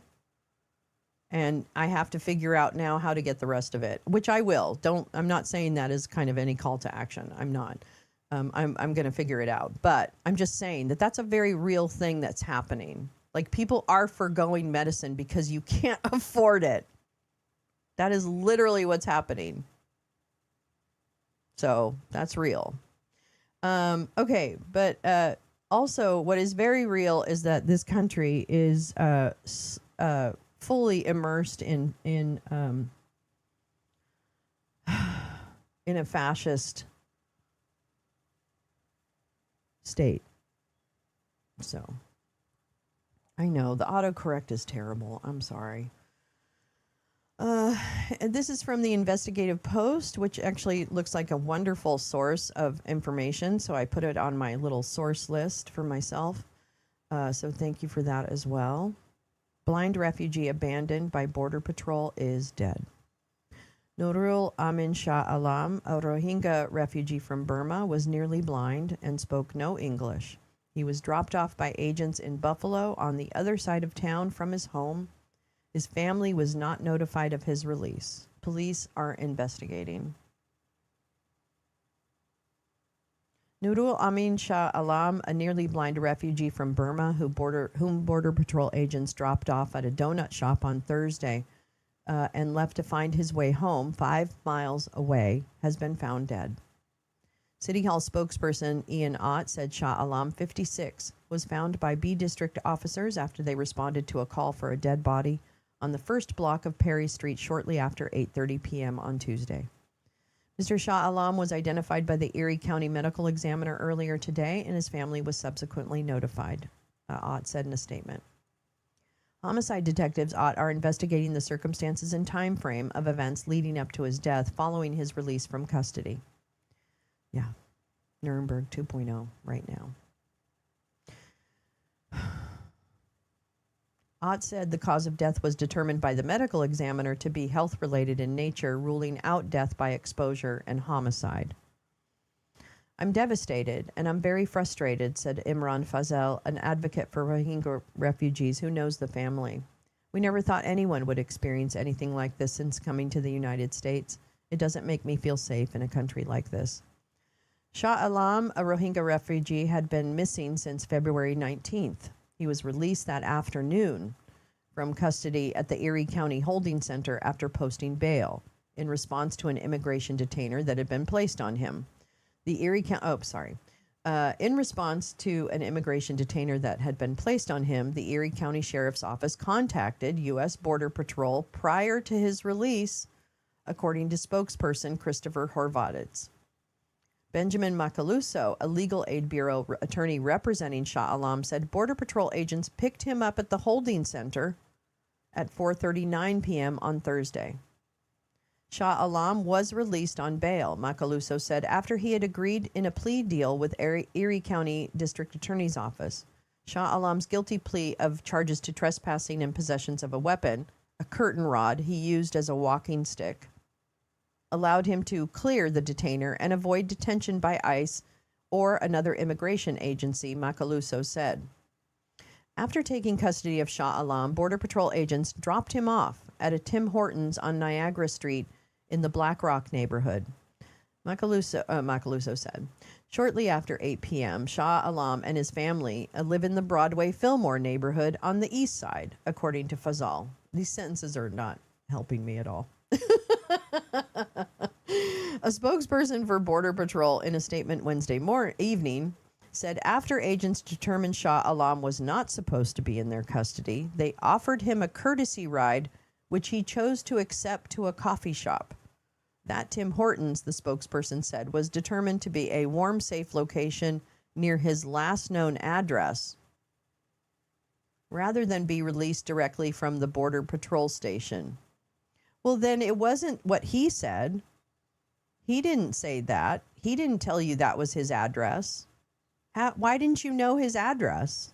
Why didn't they know his address? He showed no signs of distress, mobility issues, or disabilities requiring special assistance. He's blind. Agents, however, did not notify Macaluso or Shah Alam's family of his release at the coffee shop. Macaluso previously told Investigative Post he expected Shah Alam to be taken to the ICE detention center in Batavia and that his client would be released from there. Instead, Macaluso and Shah Alam's family spent Friday through Sunday searching for him. Macaluso opened a missing persons case with Buffalo police on Sunday, he said. As Investigative Post reported Tuesday, Special Victims Unit Detective Richard High closed the case for several hours Monday in the mistaken belief Shah Alam was in custody at ICE's detention facility in Batavia. The case was subsequently reopened. Michael Niezgoda, a spokesperson for U.S. Customs and Border Protection, the parent agency of Border Patrol, did not immediately respond Wednesday to an inquiry from Investigative Post. Kara Kane, a spokesperson for the Erie County Medical Examiner, declined to release information about Shah Alam's cause of death. Interesting. Shah Alam had been in the Erie County Holding Center since February 2025 after being arrested by Buffalo police. On February 15th last year, he had been out for a walk in his neighborhood and had been using a curtain rod he purchased as a walking stick. Nearly blind and with no ability to speak English, Shah Alam got lost and ended up on the porch of a woman's home as she was letting her dog out, according to Macaluso. Shah Alam is completely blind in one eye and can only see with blurry vision for several feet in the other, according to Macaluso. The woman called police, Macaluso said. When Shah Alam did not follow police commands to drop his curtain rod, they tasered and beat him, then arrested him, Macaluso said. The officers suffered minor injuries in the scuffle. Shah Alam was charged with offenses including assault, trespassing, and possession of a weapon. Macaluso and Shah Alam's family opted to not bail him out of the holding center for fear he would end up detained by ICE out of state. The plea deal reached recently allowed Shah Alam to be released on bail without ICE detention, Macaluso said.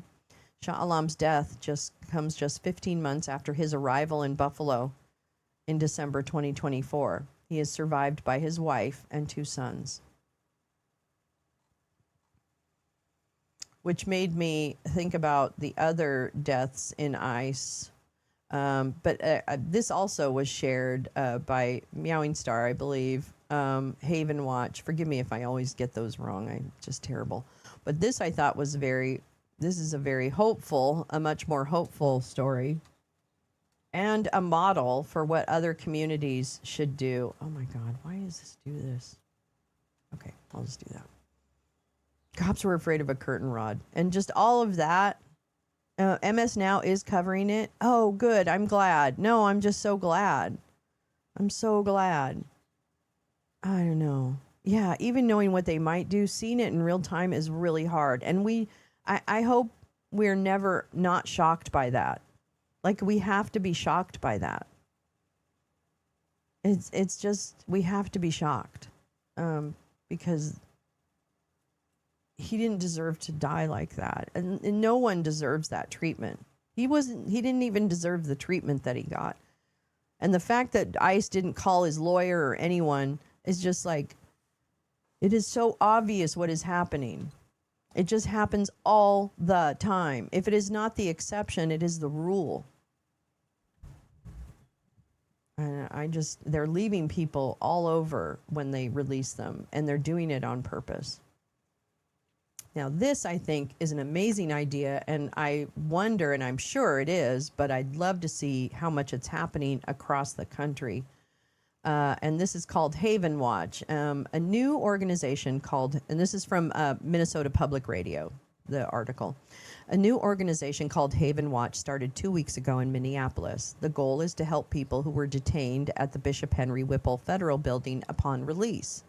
Many of them are people who were temporarily detained all day long, and they were picked up either just observing, maybe protesting, they had a whistle, or there's just a lot of racial profiling. 20-year-old kids who were on their way to work and they showed their documentation. Leader Natalie Elrett said in an interview with Minnesota Now. They're a full citizen. They showed their real ID and still were drugged from the vehicle and brought here. They wait hours meeting people at the gate, getting them in warm car, and helping contact their family. People are often detained without phone or ID and not allowed to make calls upon release. Elrett says it's important to provide a safe place for people to wait to return home. After some of these, I just go cry in the parking lot because it's so devastating, she said.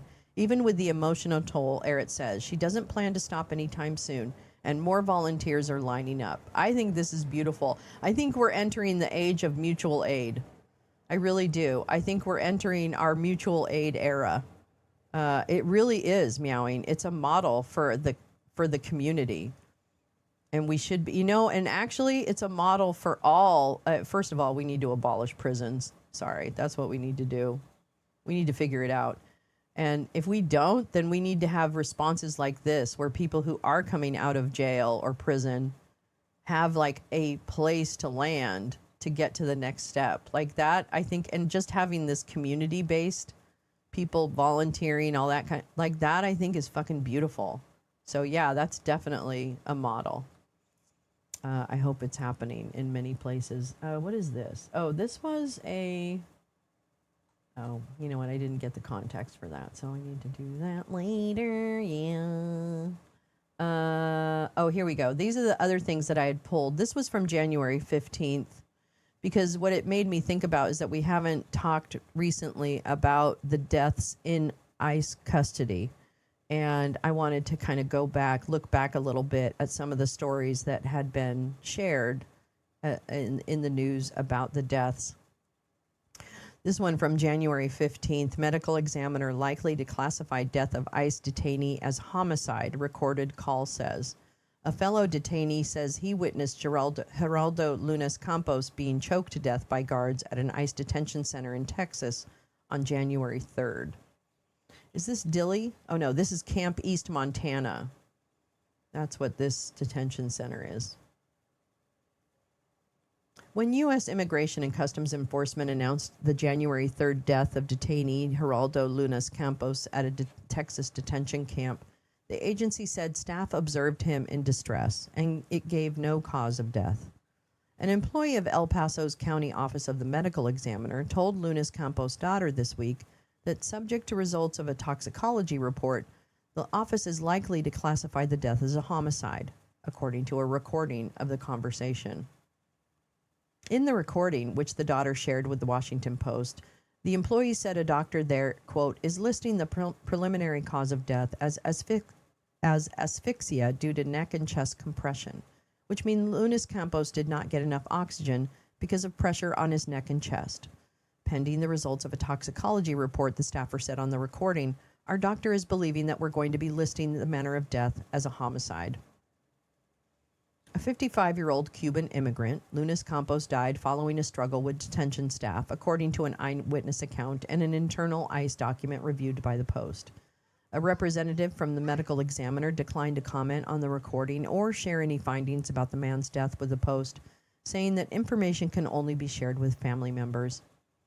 In an email Thursday evening, Ava Brown, a.k.a. Tricia McLaughlin, Assistant Secretary for the Department of Homeland Security with a big fat mouth, said that Lunas Campos died after attempting to take his own life. Wow, she just fucking lies. Like, that cunt Tricia McLaughlin, she is definitely in Nuremberg 2.0, and she's probably in row number 2. Okay? She's in row number 2. I got to update that. I have to update our Nuremberg courtroom. I'll do that. Hold on. Let's read this. Campos violently resisted. This is her bullshit.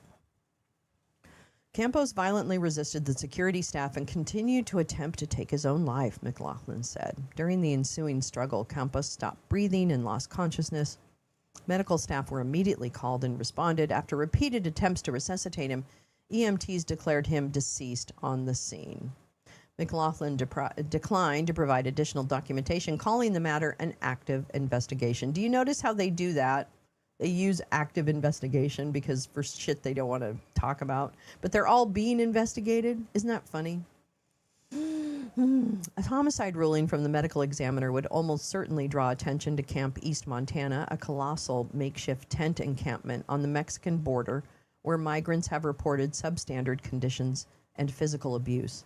And ICE's own inspectors have cited dozens of violations of federal detention standards. I don't even understand this. I guess I don't know. I'm not built for this time, I don't think. Lunas Campos' death, I don't know what time I'm built for, but whatever. Lunas Campos' death also comes amid nationwide upheaval over the fatal shooting of a U.S. citizen by an ICE officer in Minneapolis last week. This was from January. An event that for many has raised questions about the training and oversight of the ICE officers, which we now know through a whistleblower is very deficient and illegal. Helping to carry out the Dump administration immigration blitzkrieg. Court records show that Lunas Campos was convicted of several crimes, including for aggravated assault with a weapon and in 2003, first-degree sexual abuse involving a child under 11 years old. ICE arrested Lunas Campos in a planned enforcement operation in July, saying in a news release that his criminal record spanned from at least 1997 through 2015, and his luck has finally run out. Lunas Campos had been placed in a segregated housing unit after becoming disruptive, in quotes, while waiting in line for medication at Camp East Montana facility in El Paso, ICE said in a statement last week. Later the same day, staff observed Lunas Campos in distress, that's quotes, and contacted emergency medical personnel who were unable to save his life and pronounced him dead, according to the statement. Oh, a judge also ruled that the 2 detainees that witnessed it not to be deported. Oh, Teresa, interesting. You know, you can, and I know chuds are like, oh, you want a pedophile in the country?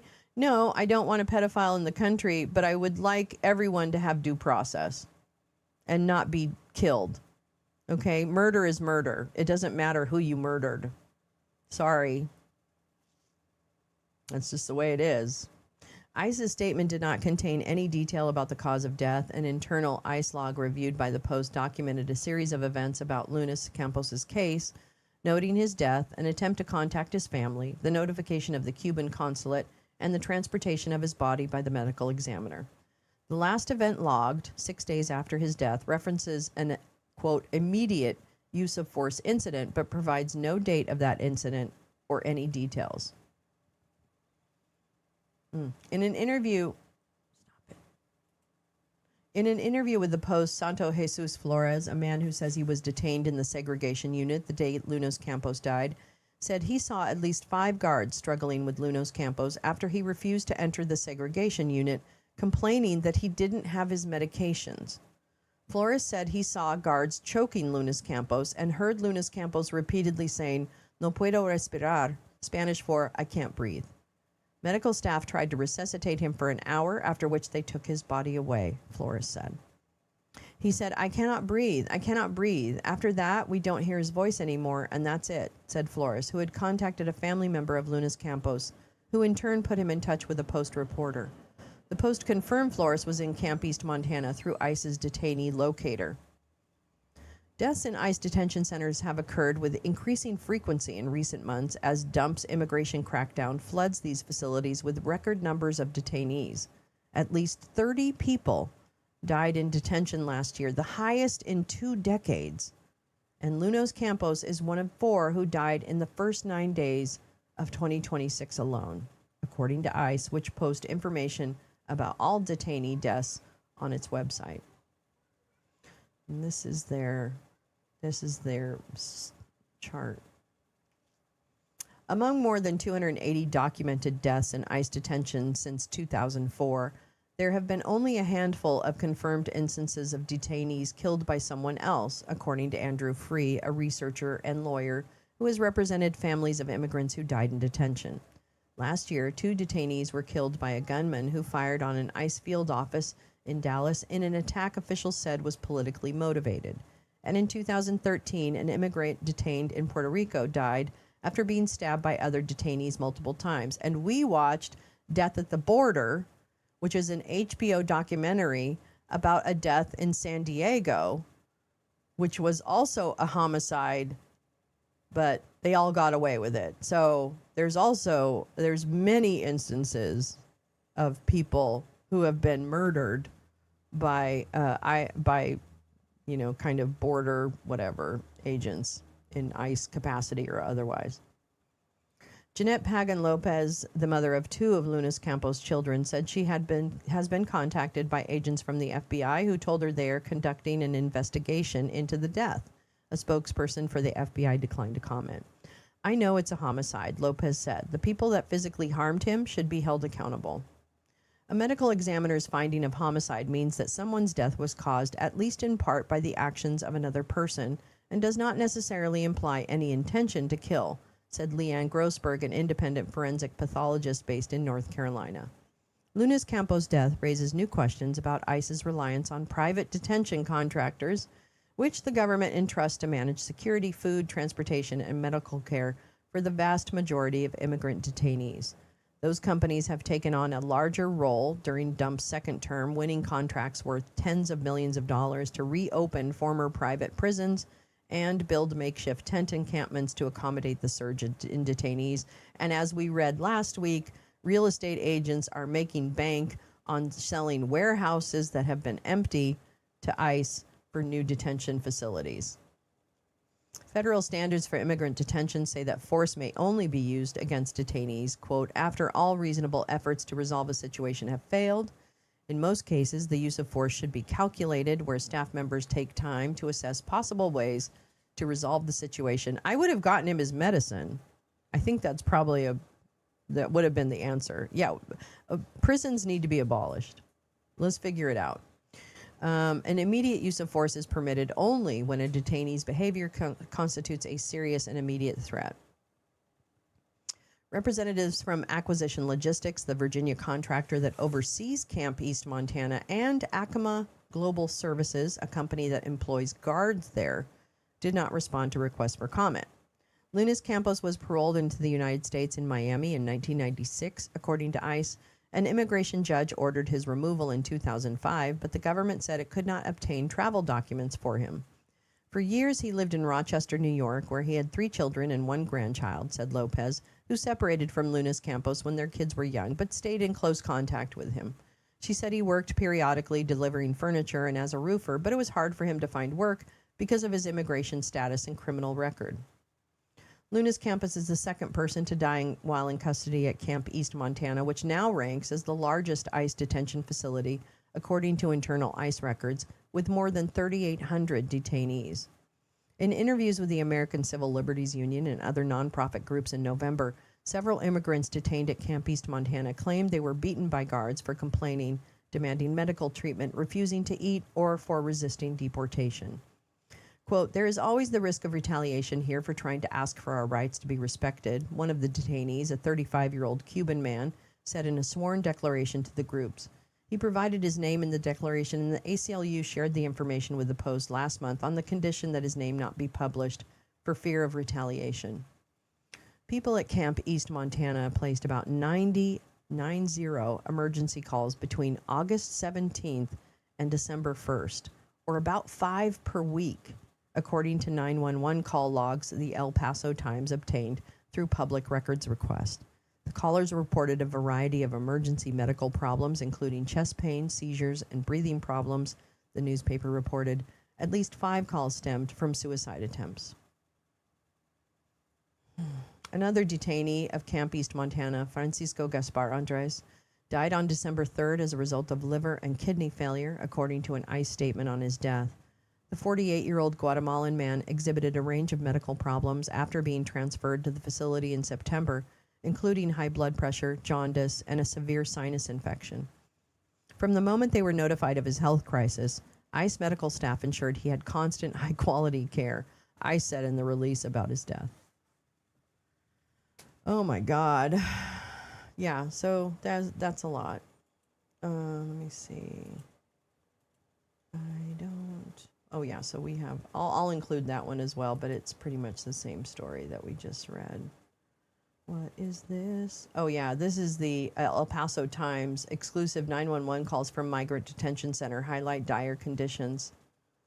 The emergency call log data in part reads 22-year-old male suicide attempt, 89-year-old female chest pain, 19-year-old male fall from bunk.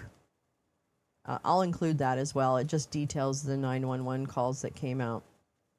And then I wanted to also talk about this. I can't recall. Oh, my God. I need to write down who shares stuff with me. I don't have any memory. Because I know I didn't find... Or I might have found this on my own, but I don't think I did. I think they closed that and lost a bunch of people, Teresa. Wait, what did they close? Oh, Alligator Alcatraz. Yeah, well, it's all happening in Dilley, in East Montana, that Camp East Montana. This is a Substack shared somewhere that I know. But this is from June of 2025, but I just wanted to kind of bring this into the light too. Disabled people are being mistreated in ICE detention facilities. So this is a Substack. Why is no one talking about it? Where's the media? Where's the public outcry? Another example of the pervasive nature of ableism and how society views disabled people as expendable. I hadn't planned to write another political-based article, but a few readers brought to my attention the plight of 2 disabled people currently suffering in ICE detention facilities. When I dug deeper into their stories, I was shocked to discover how little media attention they were receiving. This administration has been flooding the zone since day one, overwhelming us with a continuous stream of horrors that make it nearly impossible to keep up. As a result, stories fall through the cracks, injustices go unaddressed, atrocities go unchallenged. I completely understand how it happens. There's simply so much to report on that inevitably things will get missed. But I can't allow the stories of Alma Bowman and Rodney Taylor to get lost in the shuffle, not if I can prevent it. Given the anti-ICE protests that have been going on for 2 days in Los Angeles, again, this was from June of last year, this seemed like a good time to raise awareness about disabled people being detained by ICE, as well as how the conditions in detention facilities can lead to disabilities. We must all raise our voices and fight back. A journalist was shot with non-lethal round covering the protest in LA. He needs emergency surgery to repair the damage to his leg. The situation is escalating, and disabled people will no doubt get caught in the crossfire. Disabled individuals have been tossed to the wayside for far too long. We are treated as acceptable losses when it comes to COVID and public health policies, targeted by fascists who want to remove social supports like Medicaid and food assistance programs, disregarded by the general public. We have embraced eugenics, and many people don't even realize how far down the slippery slope we've gone. The only the vulnerable need to worry about COVID line has morphed into only very sick kids should die of measles. It's created a world where instead of showing compassion when someone dies of an infectious disease, the first question folks ask is, how many comorbids did they have? As though a certain number of pre-existing conditions makes their death acceptable. This shift, this narrative that insists over and over that disabled people are expendable, has given permission to treat us as useless eaters, a term originally used by the Nazis when they targeted disabled people during World War II. Given how little the average person seems to care about disabled lives, it's hardly surprising we aren't hearing more about the inhumane and dangerous treatment of disabled people who find themselves detained by ICE. So let's talk about them. Let's share their stories. Let's speak out and raise awareness and ensure they're not forgotten. Alma Bowman. Alma Bowman is a 58-year-old disabled woman from Macon, Georgia. Her father was an American Navy veteran and met Alma's mother while serving abroad. During the first dump regime, she was detained for 30 months in ICE custody. Despite being the daughter of a U.S. veteran, she had her permanent residency revoked for writing $1,200 in bad checks 20 years prior. She had since paid the debt. Absolutely. Her family argued that she is a U.S. citizen because of her father, but the legal battle to get her citizenship recognized is still ongoing to this day.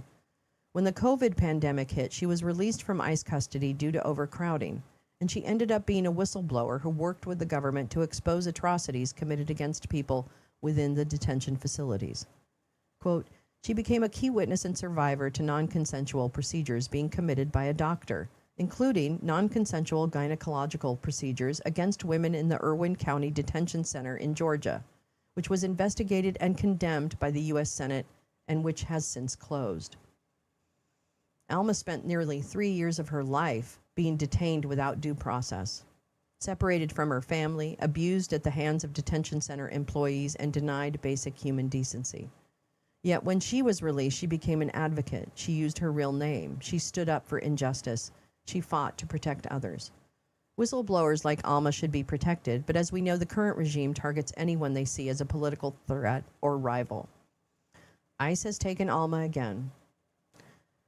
She was complying with all conditions of her original release, yet when she showed up at the ICE Atlanta field office for her regular check-in, she was separated from her family and thrown back into custody.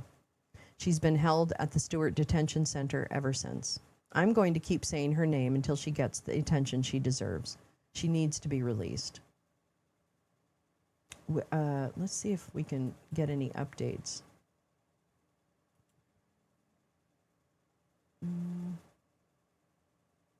This is from February 18th. Hold on.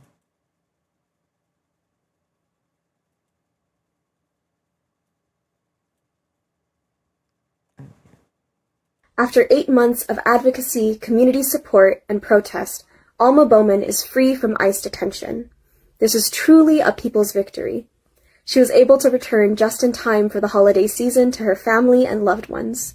Her community in Georgia threw a homecoming party that she was able to attend and celebrate. You know, my first time at detention, I didn't have nobody but my kids. You know, and it's hard. I mean, I had no commissary stuff.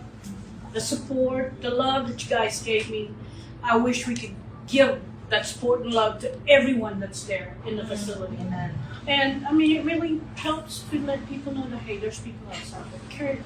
A lot of the people that's in the detention, some of them are from out of state, so their family can't come visit.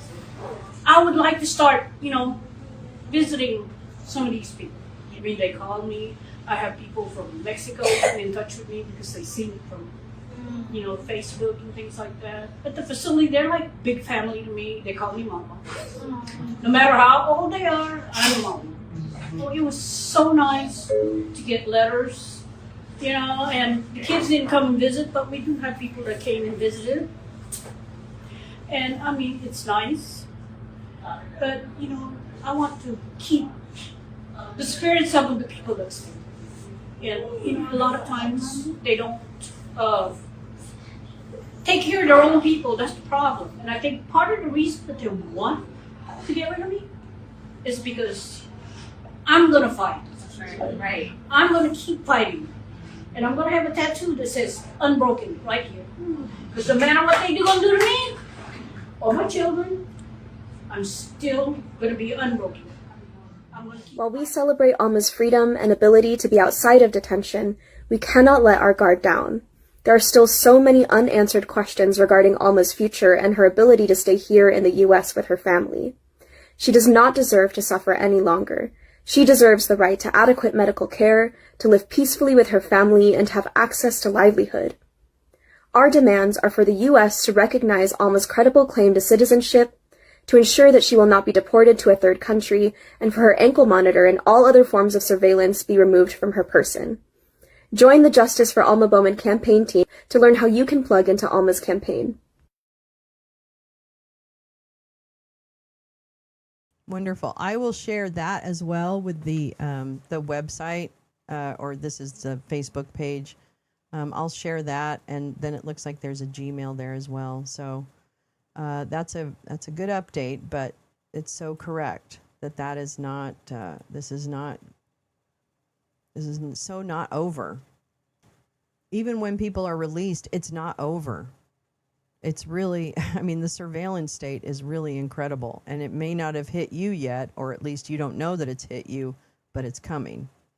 Share the broadcast. I don't have access to Blue Sky, so anytime people share stuff on Blue Sky, I'm really appreciative, because I'm banned from Blue Sky for a week because of something I said about Les Wexner. I don't know. Everybody's a little too sensitive. That's what I'm going to say. Everybody's a little more worried about the feelings of a pedophile than they are about calling out the pedophiles. But, you know, hey. So, yeah, if we have 13 viewers. If you can push it out, it'd be really great. I don't believe in shadow banning, by the way. I don't even think people are important enough to be shadow banned. Can I say that really, really, really clearly? But I do wonder after 4 years why I just never get any traction. Like, I've been fairly consistent, not really, but fairly consistent for about 3 years, 2 years. I do not understand how this YouTube game works. I really don't. I don't get it. You know, it's fine because I'm not trying to, like, you know, whatever. But it would be nice if this information got out to more people. That's all I've ever really wanted, and to make people laugh. But I don't know. So if you can share, that's great. I don't know what the secret is. I don't know how to do any more than I'm doing. You know, like, I just don't even know. Oh, here we go. I'm going to go see what's going on with Abrego. The hearing is going on in Tennessee on the administration vindictive prosecution. Anna Bauer, yes, is covering it. Be back in a bit if you're still alive. No problem. Love you, Teresa. Thank you for that update. All right, let's read about Rodney Taylor. Rodney Taylor is a disabled double amputee suffering extreme medical neglect at an ICE detention facility in Georgia. He owns and runs a barbershop in Georgia where he's considered a pillar of the local community. He became engaged to fiancée Mildred Pierre just 10 days before ICE took him. The reason he's detained? A burglary conviction he received as a teen and which Georgia pardoned him for in 2010. He got a pardon from the governor. When he was detained, he was only 2 days away from receiving new prosthetic legs. His old one required 8 hours of charging, which the detention facility almost never provides. He's been given shoes that don't fit the legs, and he told the guardian that he's trying to walk, felt like walking on concrete on my knees. He started struggling to get to the cafeteria for meals, but rather than help him access the prosthetics he needed, the facility offered a wheelchair without assessing whether or not he could actually push it. He can't. He only has 2 fingers on his right hand and has been experiencing pain and swelling in his thumb since being detained. As a result, he's gone without food. He has increasingly severe hip issues, and his request for medical leave to be assessed for new prosthetics was denied. This is cruel and inhumane, and is being made easier because the regime closed the Office for Civil Rights and Civil Liberties and the Office of Immigration Detention Ombudsman. They were critical agencies meant to protect people in custody from exactly this type of neglect. We already know disabled people have died at the hands of ICE. There's no doubt countless more who will never have their stories told. These practices must be stopped. No one should be treated this way, regardless of citizenship, race, health status, or any other metric. No one deserves this. Rodney has been speaking out in an attempt to raise awareness of his own plight, as well as the suffering of others being held in the same facility. There he is. He's in his barber shop. He's wearing a blue shirt and apron and a green hat. Let's see. I'm not a legal expert, nor am I well versed in U.S. immigration policies, but here's the thing. It doesn't matter. I don't have to be, because this is about basic human decency. It shouldn't be about their status, their previous offenses, or anything other than their right to be treated humanely. What ICE is currently doing is not humane. The conditions their detainees are forced to live in amount to cruel and unusual punishment. Many are detained for years without due process. Others are placed on planes destined for supermax private jails in other countries, which just has been ruled illegal, by the way, and we're going to read about that, without any chance to say goodbye to their families or plead their case to remain in the country. They're disappearing people, kidnapping them, and yes, they are killing them. In fact, on June 24, 2024, the Physicians for Human Rights released a report that stated ICE has admitted to 68 deaths of people in their custody since 2017. To be clear, those are only the deaths they admit to, the ones that could easily be tracked and traced. There are no doubt countless more. What's even more galling is the fact that the group found that most of the deaths were preventable. Quote, medical experts concluded that 52 of the 52 deaths reported by ICE between January 1st, 2017 and December 31st, 2021, that 49 deaths, 95%, were preventable or possibly preventable if appropriate medical care had been provided. Only 3 deaths were deemed not preventable. This doesn't just affect disabled people. It affects every single person in their custody. They aren't just harming those already disabled, they are more likely causing more disability.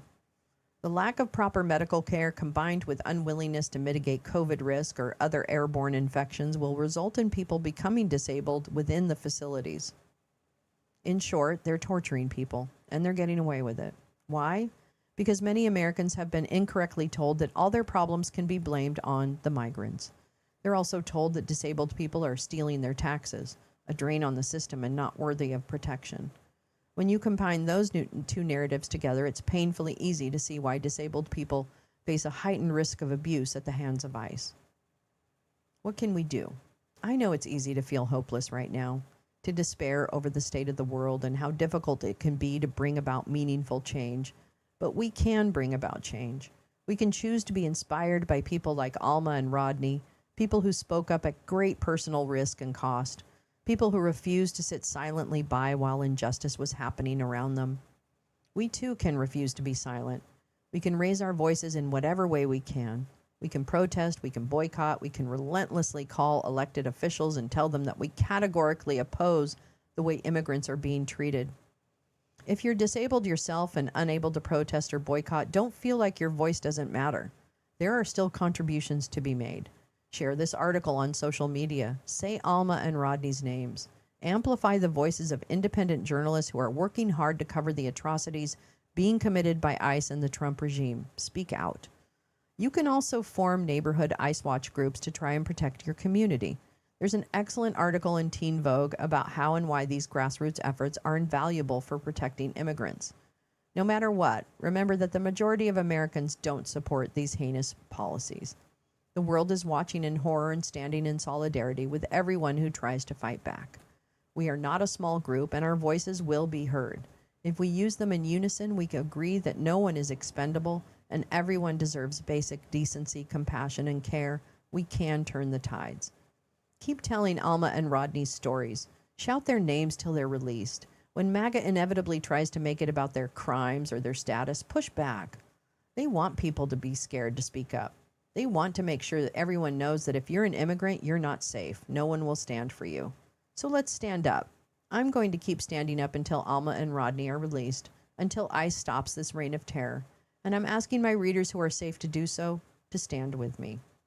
And that is the Disabled Ginger Substack, which I thank you, Meowing Star, for sharing that. I love it. I'm kind of curious to see if Rodney's out. I'm not sure. I'll have to check. I'll follow up on Rodney's story. Wall Street Journal, Americans are leaving the U.S. in record numbers. I mean, it's nice if you have the privilege of being able to leave, but not everybody has that privilege. You know what I mean? Like, it feels like...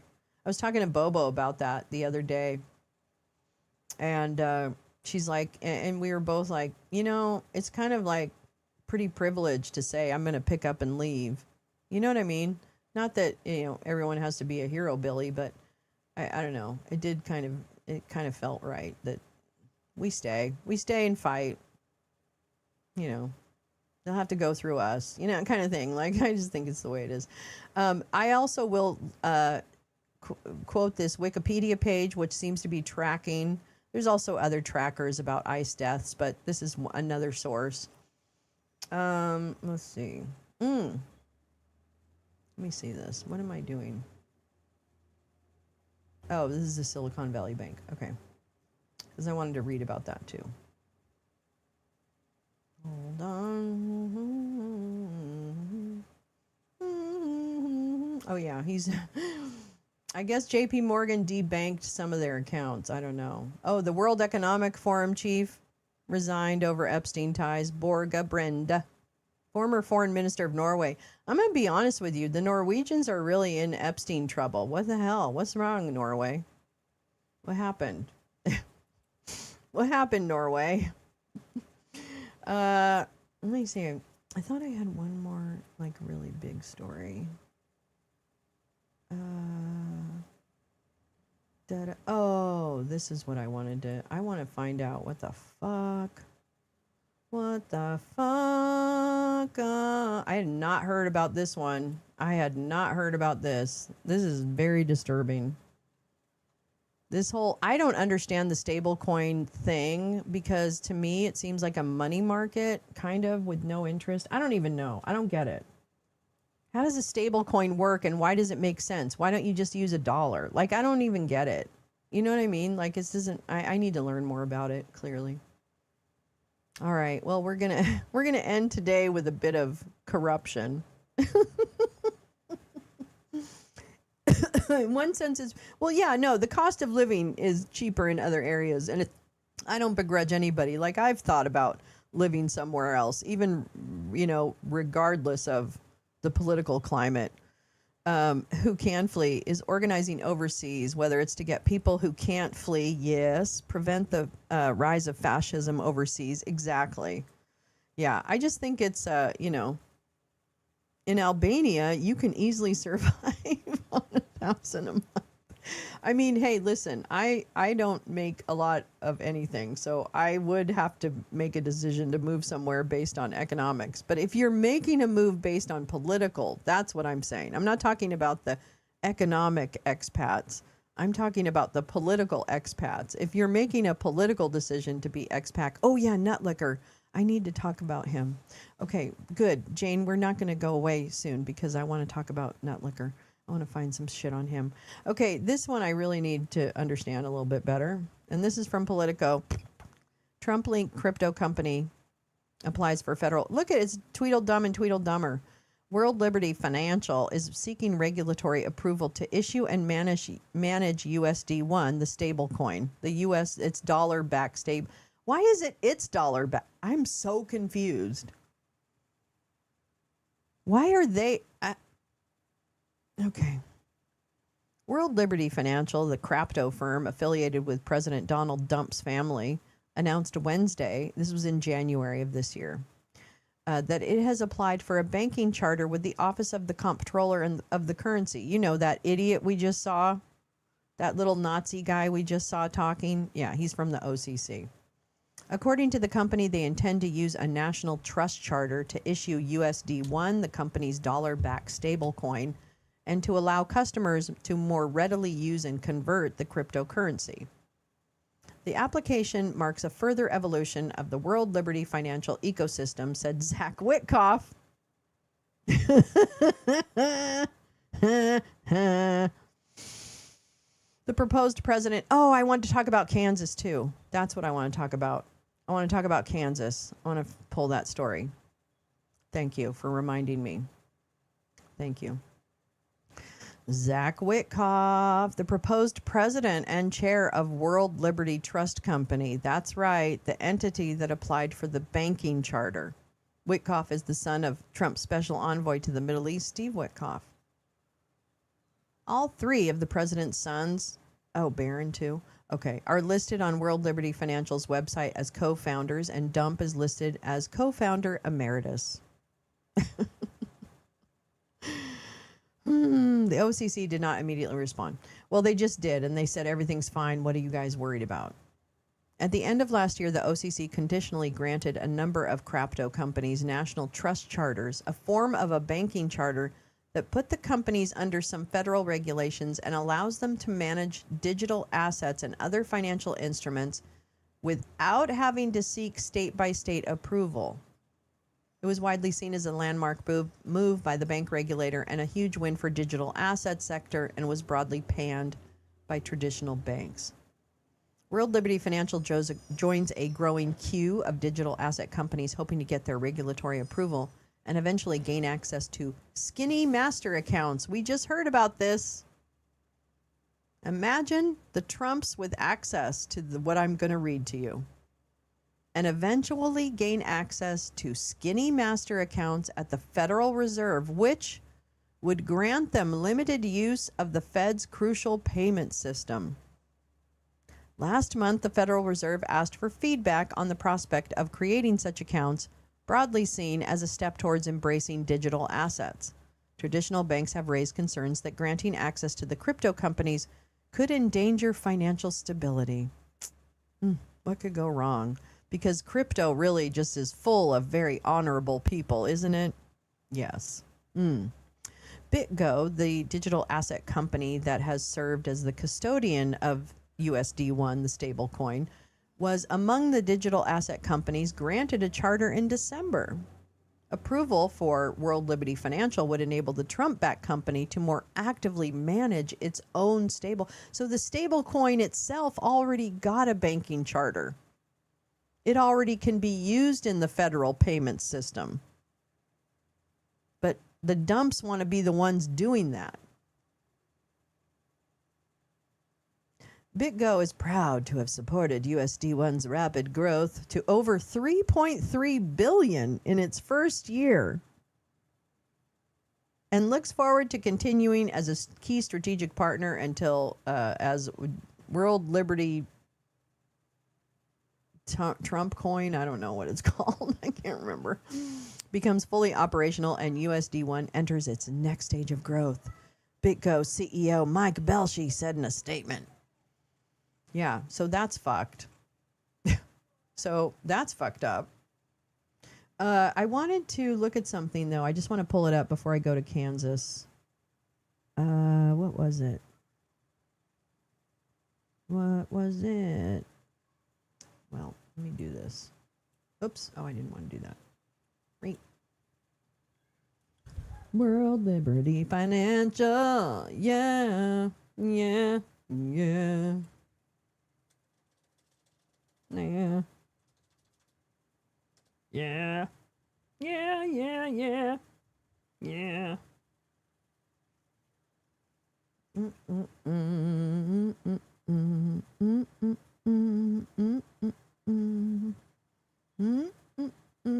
Hold on, sorry.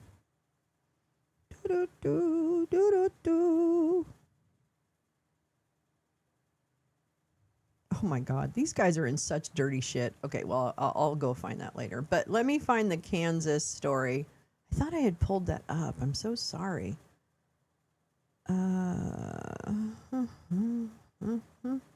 Sorry, everybody. I wanted to find that. Okay, well, let's go this way.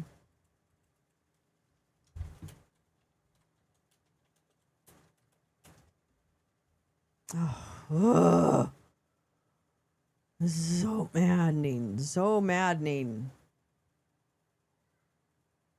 Okay. Here we go. Okay, again, thank you, Meowing Star, and others for bringing this. The article I shared was from Aaron Reed. I'm so sorry. Yes, that was Aaron. Oh, the article was Aaron Reed's? Okay. Thank you. Sorry about that. I probably messed all that up. I'm sorry about that. This is another story you brought. As state restricts IDs in bathrooms, some trans Kansans think of leaving. But it's more than that. Wait, is this the one? Okay, it says it's updated. Let's read this first. He moved there when he was 11, and now every single person he cares about and loves in the Midwestern state is in the Midwestern state, he tells Time. But lately, Alvarez and his... Oh, Anthony Alvarez loves Kansas. I'm sorry, Time Magazine. Can you fucking print your shit the right way? Alvarez, a 21-year-old who will graduate from the University of Kansas this spring, came out as trans 6 years ago and says the average Kansan has never bothered him about his gender. On campus, he walks into the men's restroom without hesitation, just another student moving through his day. That calculus is changing, he says. Kansas Republicans last week overrode the veto of Democratic Governor Laura Kelly to pass one of the most restrictive laws in the country for transgender residents, imposing new limits on bathroom access and identification. I want to give my skills to Kansas. I want to live in the place I've called home for so long, but I can't stay in a place that is going to be outwardly hostile to me, Alvarez tells Time. I think most trans people in the United States are in a place where you love a state, you love a people, you love a land, but it doesn't love you back. Kansas last year already joined a wave of states legislating against gender-affirming care for minors, prohibition supported by DUMP. The new law, Senate Bill 244, focuses on restricting identification and the use of multiple occupancy private spaces, reviving the debate over bathroom bills that roiled states such as North Carolina in 2016. The law goes further than many comparable bills by invalidating licenses and birth certificates that transgender people have updated to reflect their gender identities and names. And by allowing private citizens to file a civil action of up to $1,000 against a person of a different sex if they are, quote, aggrieved by an invasion of privacy in some spaces. Republican lawmakers says the aim is to protect women and girls. Yeah, that's bullshit. While the governor fearmongers and muddies the water with her misleading veto message, our position remains steady. Blah, blah, blah, blah, blah. I don't care what you think. The law took effect Thursday. Republican state house leaders did not respond to Time's request for comment Wednesday. What date was this? I just want to make sure. Okay, this was today. Okay. Thursday. The law took effect Thursday. In one day, literally no time to react or organize against its passing. And it goes into effect immediately, right? You have to turn in, people have to turn in their, oh my God, this is, this was the third big Nazi thing that happened yesterday. And it just still floors me that yesterday was a really bad day for human rights. I'm just going to say. This makes zero sense. How dare you try and take away someone's identity? That seems to me life, liberty. Isn't that where the government isn't supposed to impact your life, liberty, or pursuit of happiness? What the fuck? Like, isn't there some constitutional issue here?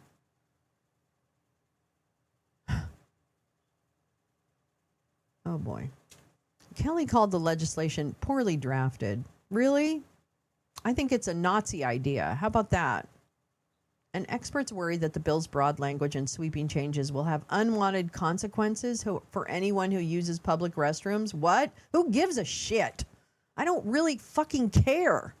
I don't care if people are inconvenienced because you've got sue-happy people in the fucking restroom with you. That's your problem. But if you are trans and you're trying to use the bathroom, you should not be the target of some fucking Karen who, I guess, decides what your gender is for you. That doesn't seem like freedom. And then has the opportunity to sue you because you have to go to the bathroom. Get out of town. This is bullshit. Yeah, the governor veto was also overwritten because there's plenty of Nazis in this country. Plenty. They sent a letter to trans people saying that as of today, I can't even believe this. Meowing Star, I can't. Their IDs are no longer valid, and they will be arrested if caught driving without. I don't understand. Yeah, that's actually what a lot of trans people already do when traveling for fear of not having safe restroom facilities of all, for fuck's sake. And then if you urinate in public, you can also be arrested for urinating in public. Yeah. You know what? I think that trans rights are something that this country woefully needs to shout more loudly about, because when you have any segment of the population, I don't care how big or small it is, by the way. I don't care, okay? I do not care. You don't get my attention if you're just a bigger group. You get my attention if you're a person who is having their core rights denied and you're being targeted for violence, I don't care if there's only one person. You see what I'm saying? It has nothing to do for me with how many people are. You know what? People shouldn't worry about trans people because they shouldn't worry about trans people, not because it's 1% of the population or whatever you want to number you want to assign to it. That alone to me is offensive. I'm sorry. I'm kind of like on a thing right now, but it doesn't matter to me how many people identify. It just doesn't. It matters that this is happening. And if it happens to one person, it happens to everyone. I just don't know. I mean, what did we learn anything from Martin Luther King? Did we learn anything? On my maps apps, I have safe bathrooms marked around this. Yeah, I would imagine you have to. Even in your own city, you probably have to. Forcing people into restrooms that don't match their appearance. I mean, I'm just telling you right now, the entire thing is toxic, as it says on the screen. It is toxic. The toxic person. I'm not worried about the person inside me, baby. I'm worried about all these people who are toxic in real time. If he had been given the opportunity to speak to legislators, Alvarez says he would have testified for his rights.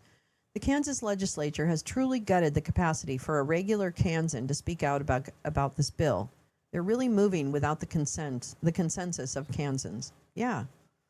This is totally unbelievable to me. While laws in Florida, Tennessee, and Texas also bar changes to gender markers for new driver's licenses, Kansas's reversal of existing documents is unusual and very, very fascist. And probably unconstitutional. I'm just going to say. Doesn't that seem unconstitutional? I wish Oomph would know if this is unconstitutional.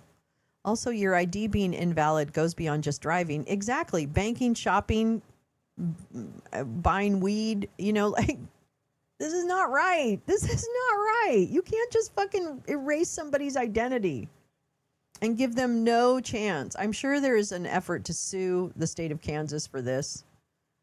Yeah, thank you, Meowing. 1938. There you are. Probably merits litigation. Thank you. I don't know under what guise, but I wonder. State constitution first. Yeah, that makes sense. Thank you, Oomph. I appreciate it. Sorry. 1938, Germany revoked passports of Jewish populations. And didn't they also do that for LGBTQ in Germany? No way these dipshits. Yeah,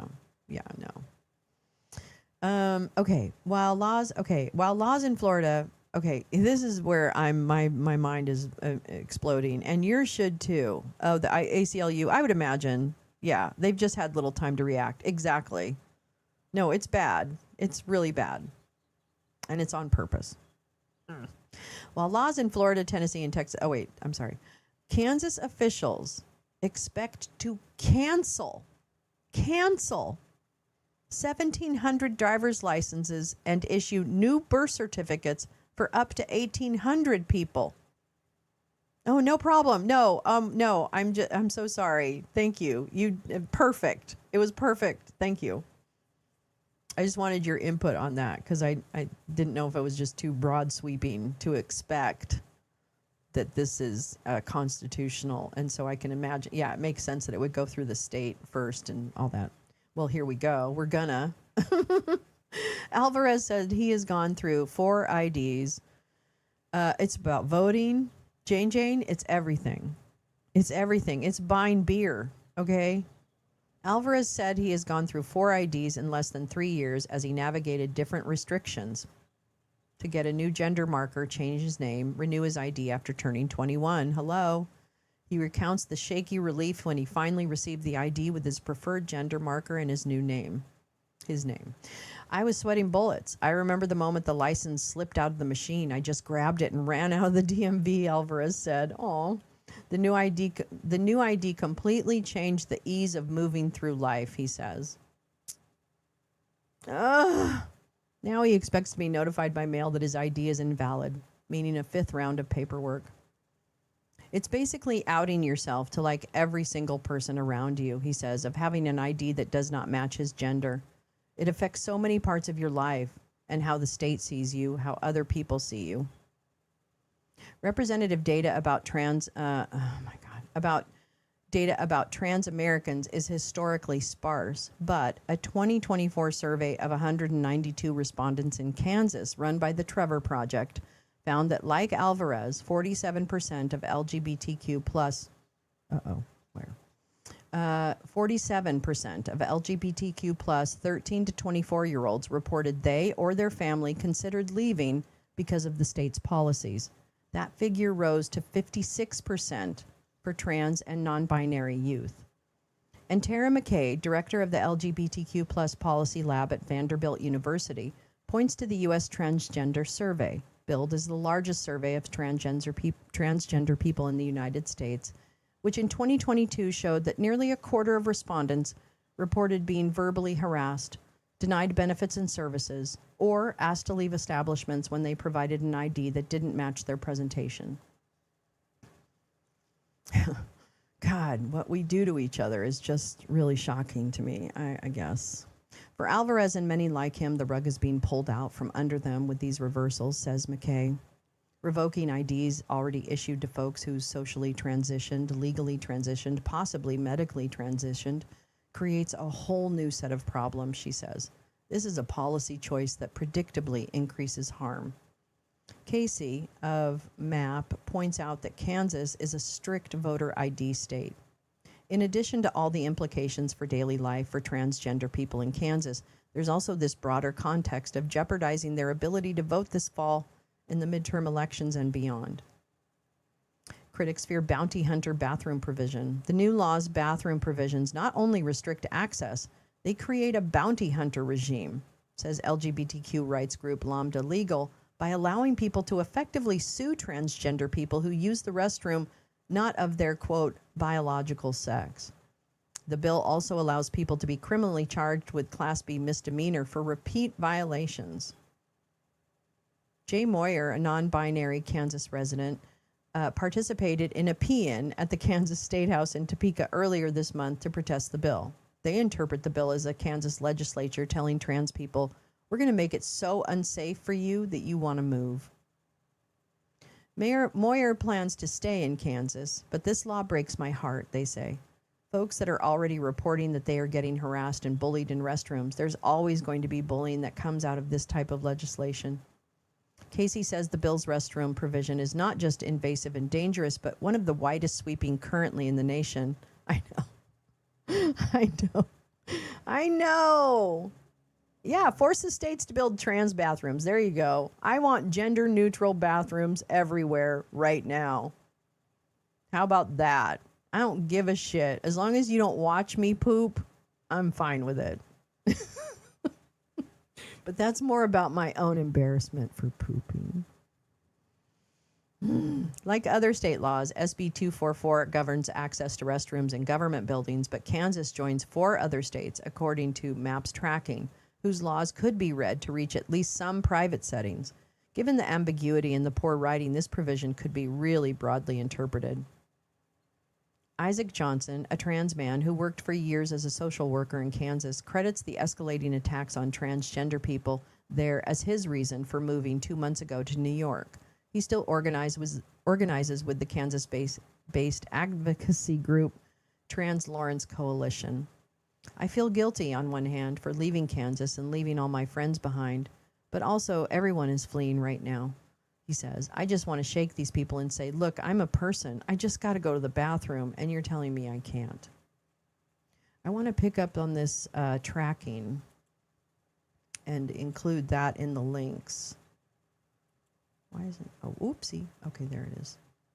Bathroom bans over time. All right, I'll just accept your silly cookies. Okay, so it's going to show us bathroom bans have become more extreme. This is 2023, 2024, 2025. Today. It's growing. Wow. Okay, I'll include that as well. It has a study on it. Movement Advancement Project. That's what it... Oh, okay. Let me see if I can open that as well. Movement advancement with messaging. What do they do? The federal. Oh, this is interesting. I'll have to look into this. I'm not sure what they do. Democracy maps, equality maps, policy community. Oh, they must be an advocacy group. Anyway, I'll look into them. From non to yeah. Hold on. Let me get back here. Yeah. Click. Ah, that's nice. Oh my goodness. I bet they're trying to spread over. Yeah. From non to what half the country is in literally a matter of a few years. Boy, this has been one. This is why the anti-trans movement needs much more attention than it's getting. Because look at how fast things have changed. Look at how fast. Yeah, shitting in this. That's it, Black Bear. I don't know about you, but I might just take a shit in the middle of the street. 1,300 anti-trans bills were introduced around the country last year. In 2020, less than 50. That's fucking ridiculous. And I think this is something that this country needs to wake up to, because I feel that the uplifting of the trans community is something that this regime is relying upon in order to target and other them to the point of making it impossible. I really do. And I think it is up to everyone to try and, I know I have been really trying to, focus on where are these stories? Where are these stories? And so I'm really appreciative of. But this should, I was saying it, I think I said it to Bobo, I think. If the Democratic Party doesn't include trans people, then it's not the Democratic Party. If you're excluding a group saying, well, that's fine, but I don't want the, gender affirming care or whatever, then you're a Republican. Okay, you're not a Democrat. Because the Democrats, yeah, exactly. Two-spirit people have always been. If I've been a Democrat, if I say someone shouldn't be in the party, then I'm not that party. And I know that there's probably Democrats who are like, wait, I don't really believe in gender affirm. Well, then you're a Republican. Because if we don't include everyone, then we include no one. If Democrats can't stand loudly for trans rights, that's right, trans rights are human rights. If Democrats cannot stand for trans people, then they're not Democrats. Because when I grew up, I know, Dean, I do too. When I grew up, the Democrat Party was, the way that my parents taught me about the Democrat Party was that everybody was included. And that was supposed to be the distinction and difference. Is that equality really was a mantra when I grew up, talking about what the Democrats actually stood for. Now, did they do it in practice? No, because there were plenty of people excluded from the political narrative, and that is part of the reason we got here, because of corporate influence Democrats that are not aligned with the true values.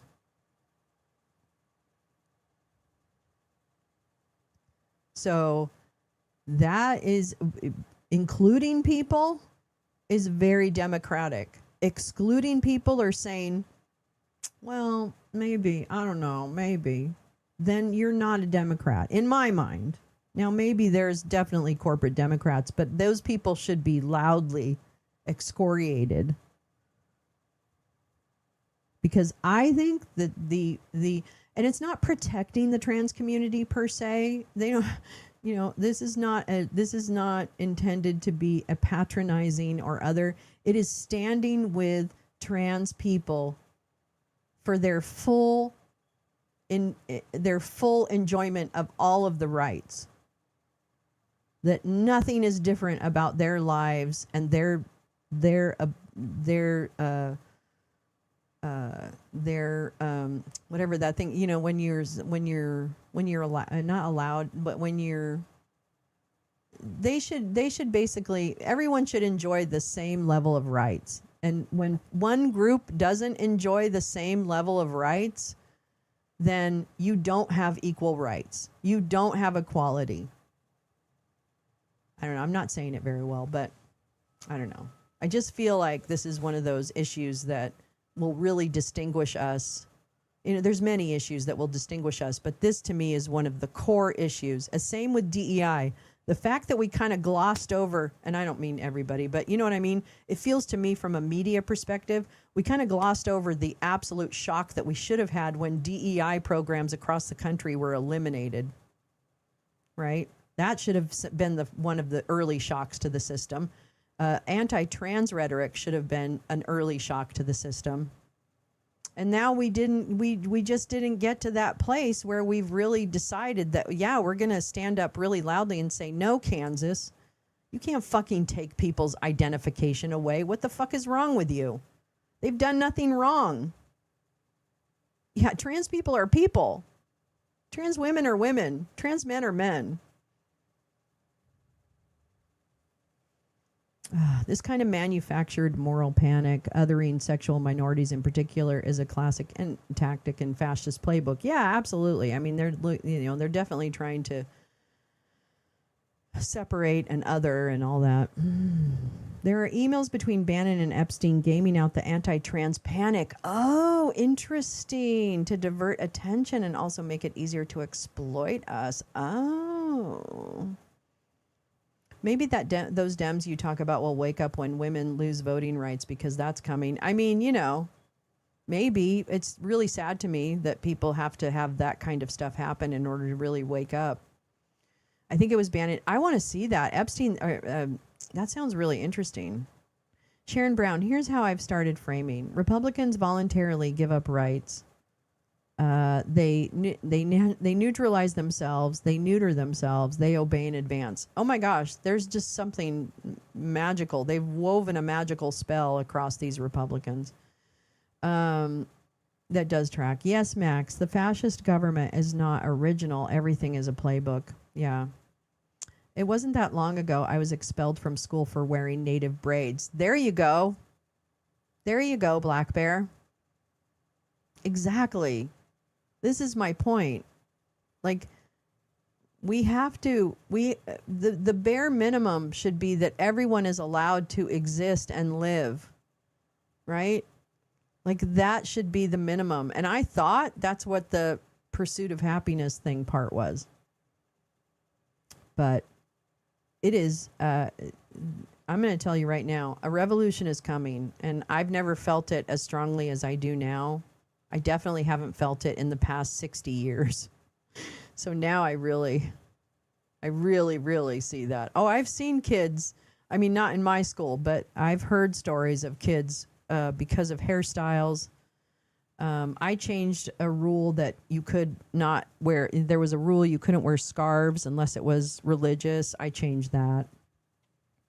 Yeah, bigot's going to bigot, but we don't want that. In my humble opinion, people who want it. Yeah, exactly. And this is the thing, but I think that people really have to come to terms with whatever their bigotry might be around this. That when you say things like, oh, no, I love trans people. I have a friend who's trans, but I just don't want them to do that in school. Then you have fallen for the disinformation. First of all, here's what I want in a school as someone who's run a high school, okay? What I want in a school is where trans kids or kids who are in the midst of their discovery or their realizations and their manifestations of their journey, I want those kids to get all of the support that they can. And I'm going to tell you right now, nobody has time to indoctrinate your child pretty much on anything, okay? I can't teach them about the fucking Civil War and have them retain it, okay? I can't do that. I don't have that magical power with your child.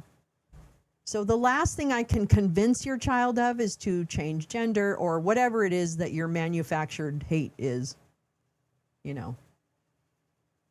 But I do want, and I would, and I have, support the journey and the emotional and mental well-being of children who are presenting or discussing or whatever the situation might be.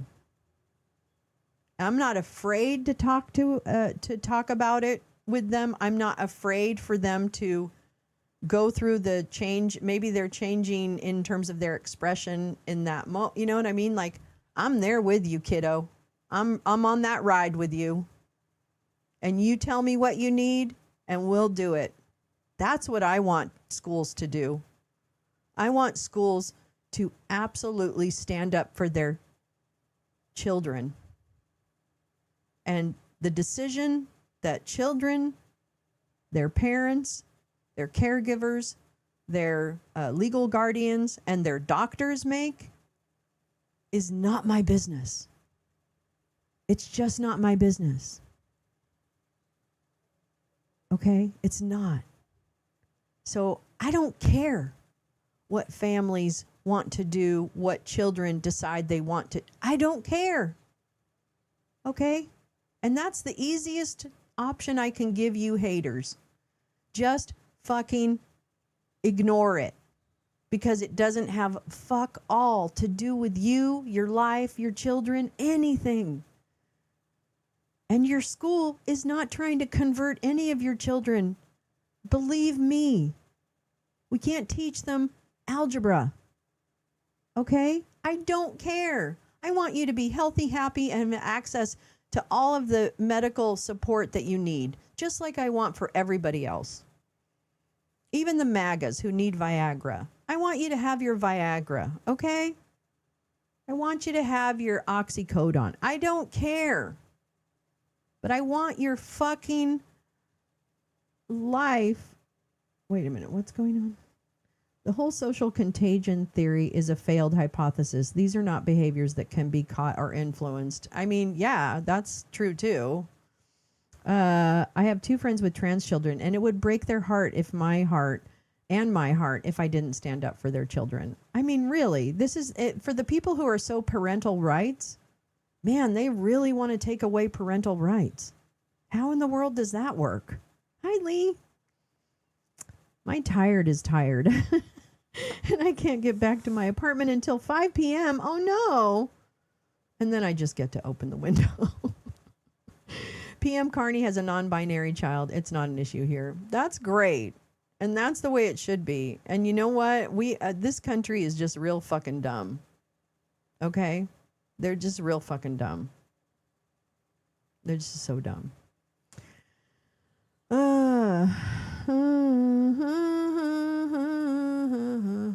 Max, for real, I would have caught Born Again by now. Yeah, exactly. I wish I could convince a kid to eat their breakfast. Okay, I can't tell you how much time I spent in the goddamn cafeteria during lunch and breakfast, walking around to different tables when I was doing supervision duty in the cafeteria, talking to kids and encouraging them to eat. Okay, I would like kids to eat their fucking food. That's what I want, because I have a bunch of kids who are sleepy and tired, and when 10:30 in the morning hits, they absolutely, fucking start to fly away into nap time. The hoodies come up and the nap time goes, and then I can't reach them at all. So you know what? I want fucking kids to eat. I want them to have a good breakfast and actually eat the food that they are able to get, because usually what happens is that's such a very precious time for them to socialize with their friends that they end up socializing and not eating. I swear to God, that was one of my biggest issues in a high school, was getting those kids to eat. And I never did. Although I did bring in, I will say this, because one of my projects in the high school was to try and get a morning snack, right, in 3rd period or something. And it was real trouble. The teachers were great, though. They really tried to accommodate my silly ideas, and they did the best that they could. And what we ended up doing, we wanted fresh food, right? I wanted this one vendor to bring in like fruits and things like that in the morning, and then we could hand them out during third period and kids could have something, to eat. Well, it turned out I couldn't because of logistics, because there was nowhere to store the fresh fruits and vegetables or fresh fruits and stuff that I would get for that snack. Okay, there was no place to store it. So what I ended up doing is my wonderful, beautiful operations director, because she normally would do this, would go to Costco and pick up hundreds of granola bars. Allergen free, but still, granola bars was the best we could do. And so I'm going to tell you, it became very popular, and I was pretty proud of myself that the kids absolutely love granola bar time. And I got them to eat fucking granola bars. And it wasn't perfect and it wasn't beautiful. I would have rather they had a fresh fruit or something. But that is literally what we were able to do, and the best we were able to do at that time. So I want your kids to eat so that they can learn. I want them to not be bullied. I want kids not to be bullied, because that, again, gets in the way of their learning and damages their emotional health. And the trans kids are the ones who are being bullied. So it really should be something that we as parents stop. I grew up in the church until I was like 8. After that, I was on my own mind about stuff, but it's OC. Yeah, they never stopped trying. Hey, man, you guys got that big old church down there. What is it called? Cottonwood, or what the fuck is that church called? I drove by it when I went to some event down in Orange County. What the fuck? Saddlebrook, Saddle Ranch, Saddle Up. What the fuck is the name of that church in OC that's just, it's massive. I don't think it's the Crystal Cathedral. No, it's like Saddleback. Yeah, that's it, Orange. Saddleback. Oh God, no, that thing takes up massive land. I mean, it's scary looking. It looks like a cult. It looks like a cult. It looks like you're driving into a cult. Rick Warren, that's right. Oh, it's bad. It's bad, y'all. I think it's evangelical. I think it's evangelical. Because, yeah, it's Rick Warren.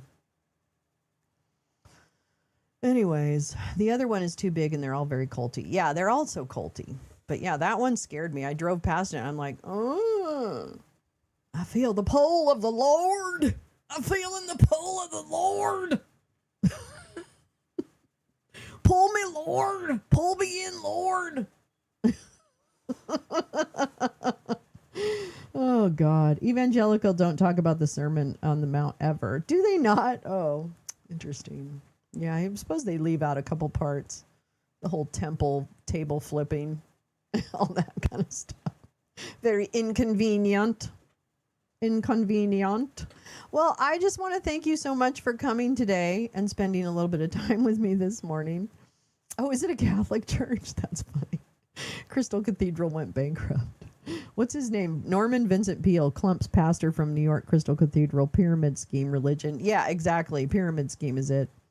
Off topic. Does the lounge look blurry to anyone else besides me? Uh-oh. Is it blurry? Uh-oh. They didn't pay their contractors. I don't think so, Neil, but it could. It doesn't look blurry on my monitor, but I'm not looking at it in real time. Do you have me on the right resolution? Do you have me on the right resolution? Make sure you have me. Make sure you have me on the fastest whatevers. Oh my gosh, this was fun. I mean, fun in a way that is, it's good to be with you guys. It wasn't fun in terms of the news day. I will be sharing the links in the description of the video. I will also share that video once the links are updated to Discord. And if everyone who is in Discord, I know this is a lot to ask, but I don't have access to Blue Sky right now. If everyone could just share the updated links after I update them, so maybe like tomorrow, if you could just share, yeah, my background is blurry. That's true. That's on purpose. If you could share the broadcasts on Blue Sky or wherever you want. Actually, more places is great, but Blue Sky especially. I have no I have 4,000, almost 4,000 followers on Blue Sky, and I have no access to that group of followers. It's really bad. It does throttle me down. I mean, I have half the viewers that I normally have after not having Blue Sky. It also could be the quality of the broadcast, but you know what? We're not going to go there.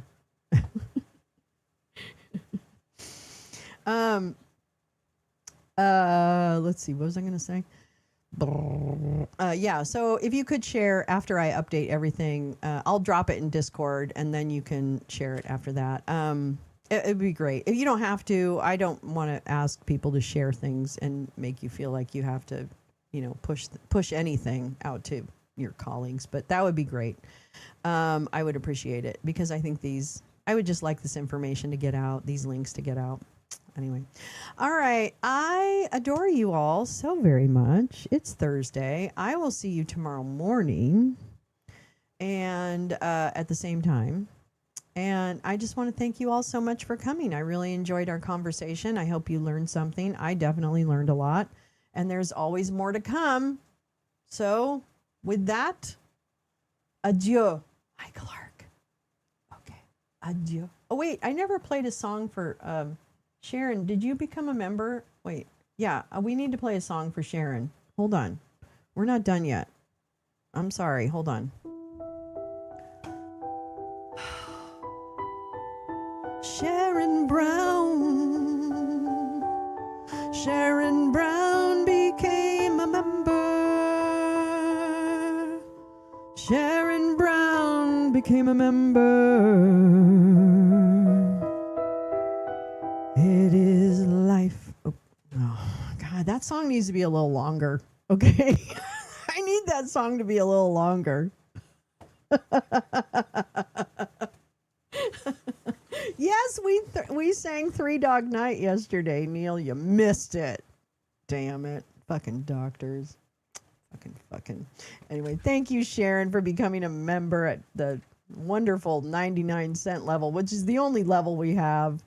I'm sorry if you have to spend more, and that's always a money-back guarantee. Just give me your Cash App. I'll send you back the money if you're not satisfied. Oh, you saw it on replay. Good. Oh, that's nice of you. I appreciate you watching the replay. That's very kind. All right, y'all. I'm out. I will see you tomorrow morning. Oh, which one? Which Three Dog Night? Easy to be hard. That's what it was. Easy to be hard. One is the loneliest number. I can sing that. I probably should start at a lower register, but yeah. Yeah, we sang Easy to be Hard because it was a hard day yesterday. That was the day when we had lots of really bad news about the children in Guinea-Bissau that we're killing because we are trying to satisfy Brainworm Bobby's fucking Nazi theory that kids don't need vaccines. Yeah. So, anyway. Hi, TJ. Good to see you too. All right. I adore all of you. Thank you so much. I will see you tomorrow morning. Have a great Thursday.